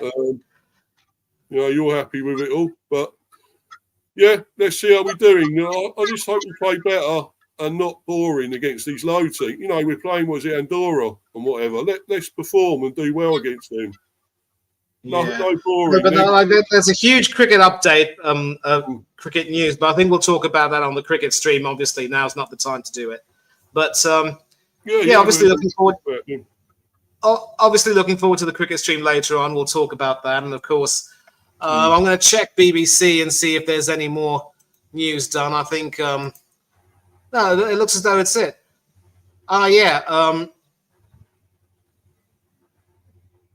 Forest have made a deal. They signed Brazilian left back Cuiabano, 22, on a 4-year deal. Right. And I don't think I've seen that one. Yeah, there's 4 players they've signed from Botafogo. Goalkeeper John Victor, striker Igor Jesus, and defender Jair Cunha. And Forest sold Danilo to Botafogo in July. So I wonder if there's a sort of a thing going on there. But Botafogo didn't do too badly in the Club World Cup, I think. Yeah, they made some good signings, I suppose, Forest, really. Some of them were the ones we were going to buy. And likes of, who is it now? We were after Hutchinson and all that. And they got him instead. So, but still, I'm okay with it all. I think we've done okay in a way. I think we've got to wait till January now and probably try and get a proper striker in then by the looks of it. The Nelson thing is just a stopgap. Reece Nelson. He's not, for me, not going to be the proper. He's not a replacement, that's for sure. He's more a winger. He's not really a replacement for Visser. So now we just got to wait till January, really, to get the proper. I think we got enough though, Manny, to be honest, to cover it all till then. Thiago and everything, Carvalho, Rotara. Exactly. So it's okay actually, isn't it? I think we've done okay. So. Can't grumble. Anyway, mate, where can we find you, Mr. T? Well, to answer your question, Steve, you can find me over here on the Buzz, the Hive Football Chat. Big up to you for hosting this stream and other streams today, and thanks for having me on. And you can also catch me on your other channel where Mr. B chats England cricket, and I will be coming on to chat with Mr. B about, obviously, all the goings-on with regard to English cricket and also what could be happening in the near future. We've got the Women's World Cup taking place in India about a month or so from now. And that's going to be something quite exciting. Also catch me on several other channels. I don't know if Orist had a stream tonight in lieu of transfer deadline day. But tomorrow, I think. He might have one tomorrow, I think. Yeah, it could be. But if he does, you could possibly catch me either on the panel or in the chat. I know that Steve will definitely be there along with a lot of other panelists. Yeah. Also catch me on Spurs U Asian TV and also on occasions on a few other channels like Up the Cherries and All Departments. I won't say the name of the club with which they're affiliated. And, there's several other channels, of course, where with which I've been involved. over these months and years, all close to my heart. But obviously, once I get back onto them, I will be working with them a lot more closely. That's the hope. But until then, we'll have to see. But I'm enjoying being back on YouTube. It's been a long time.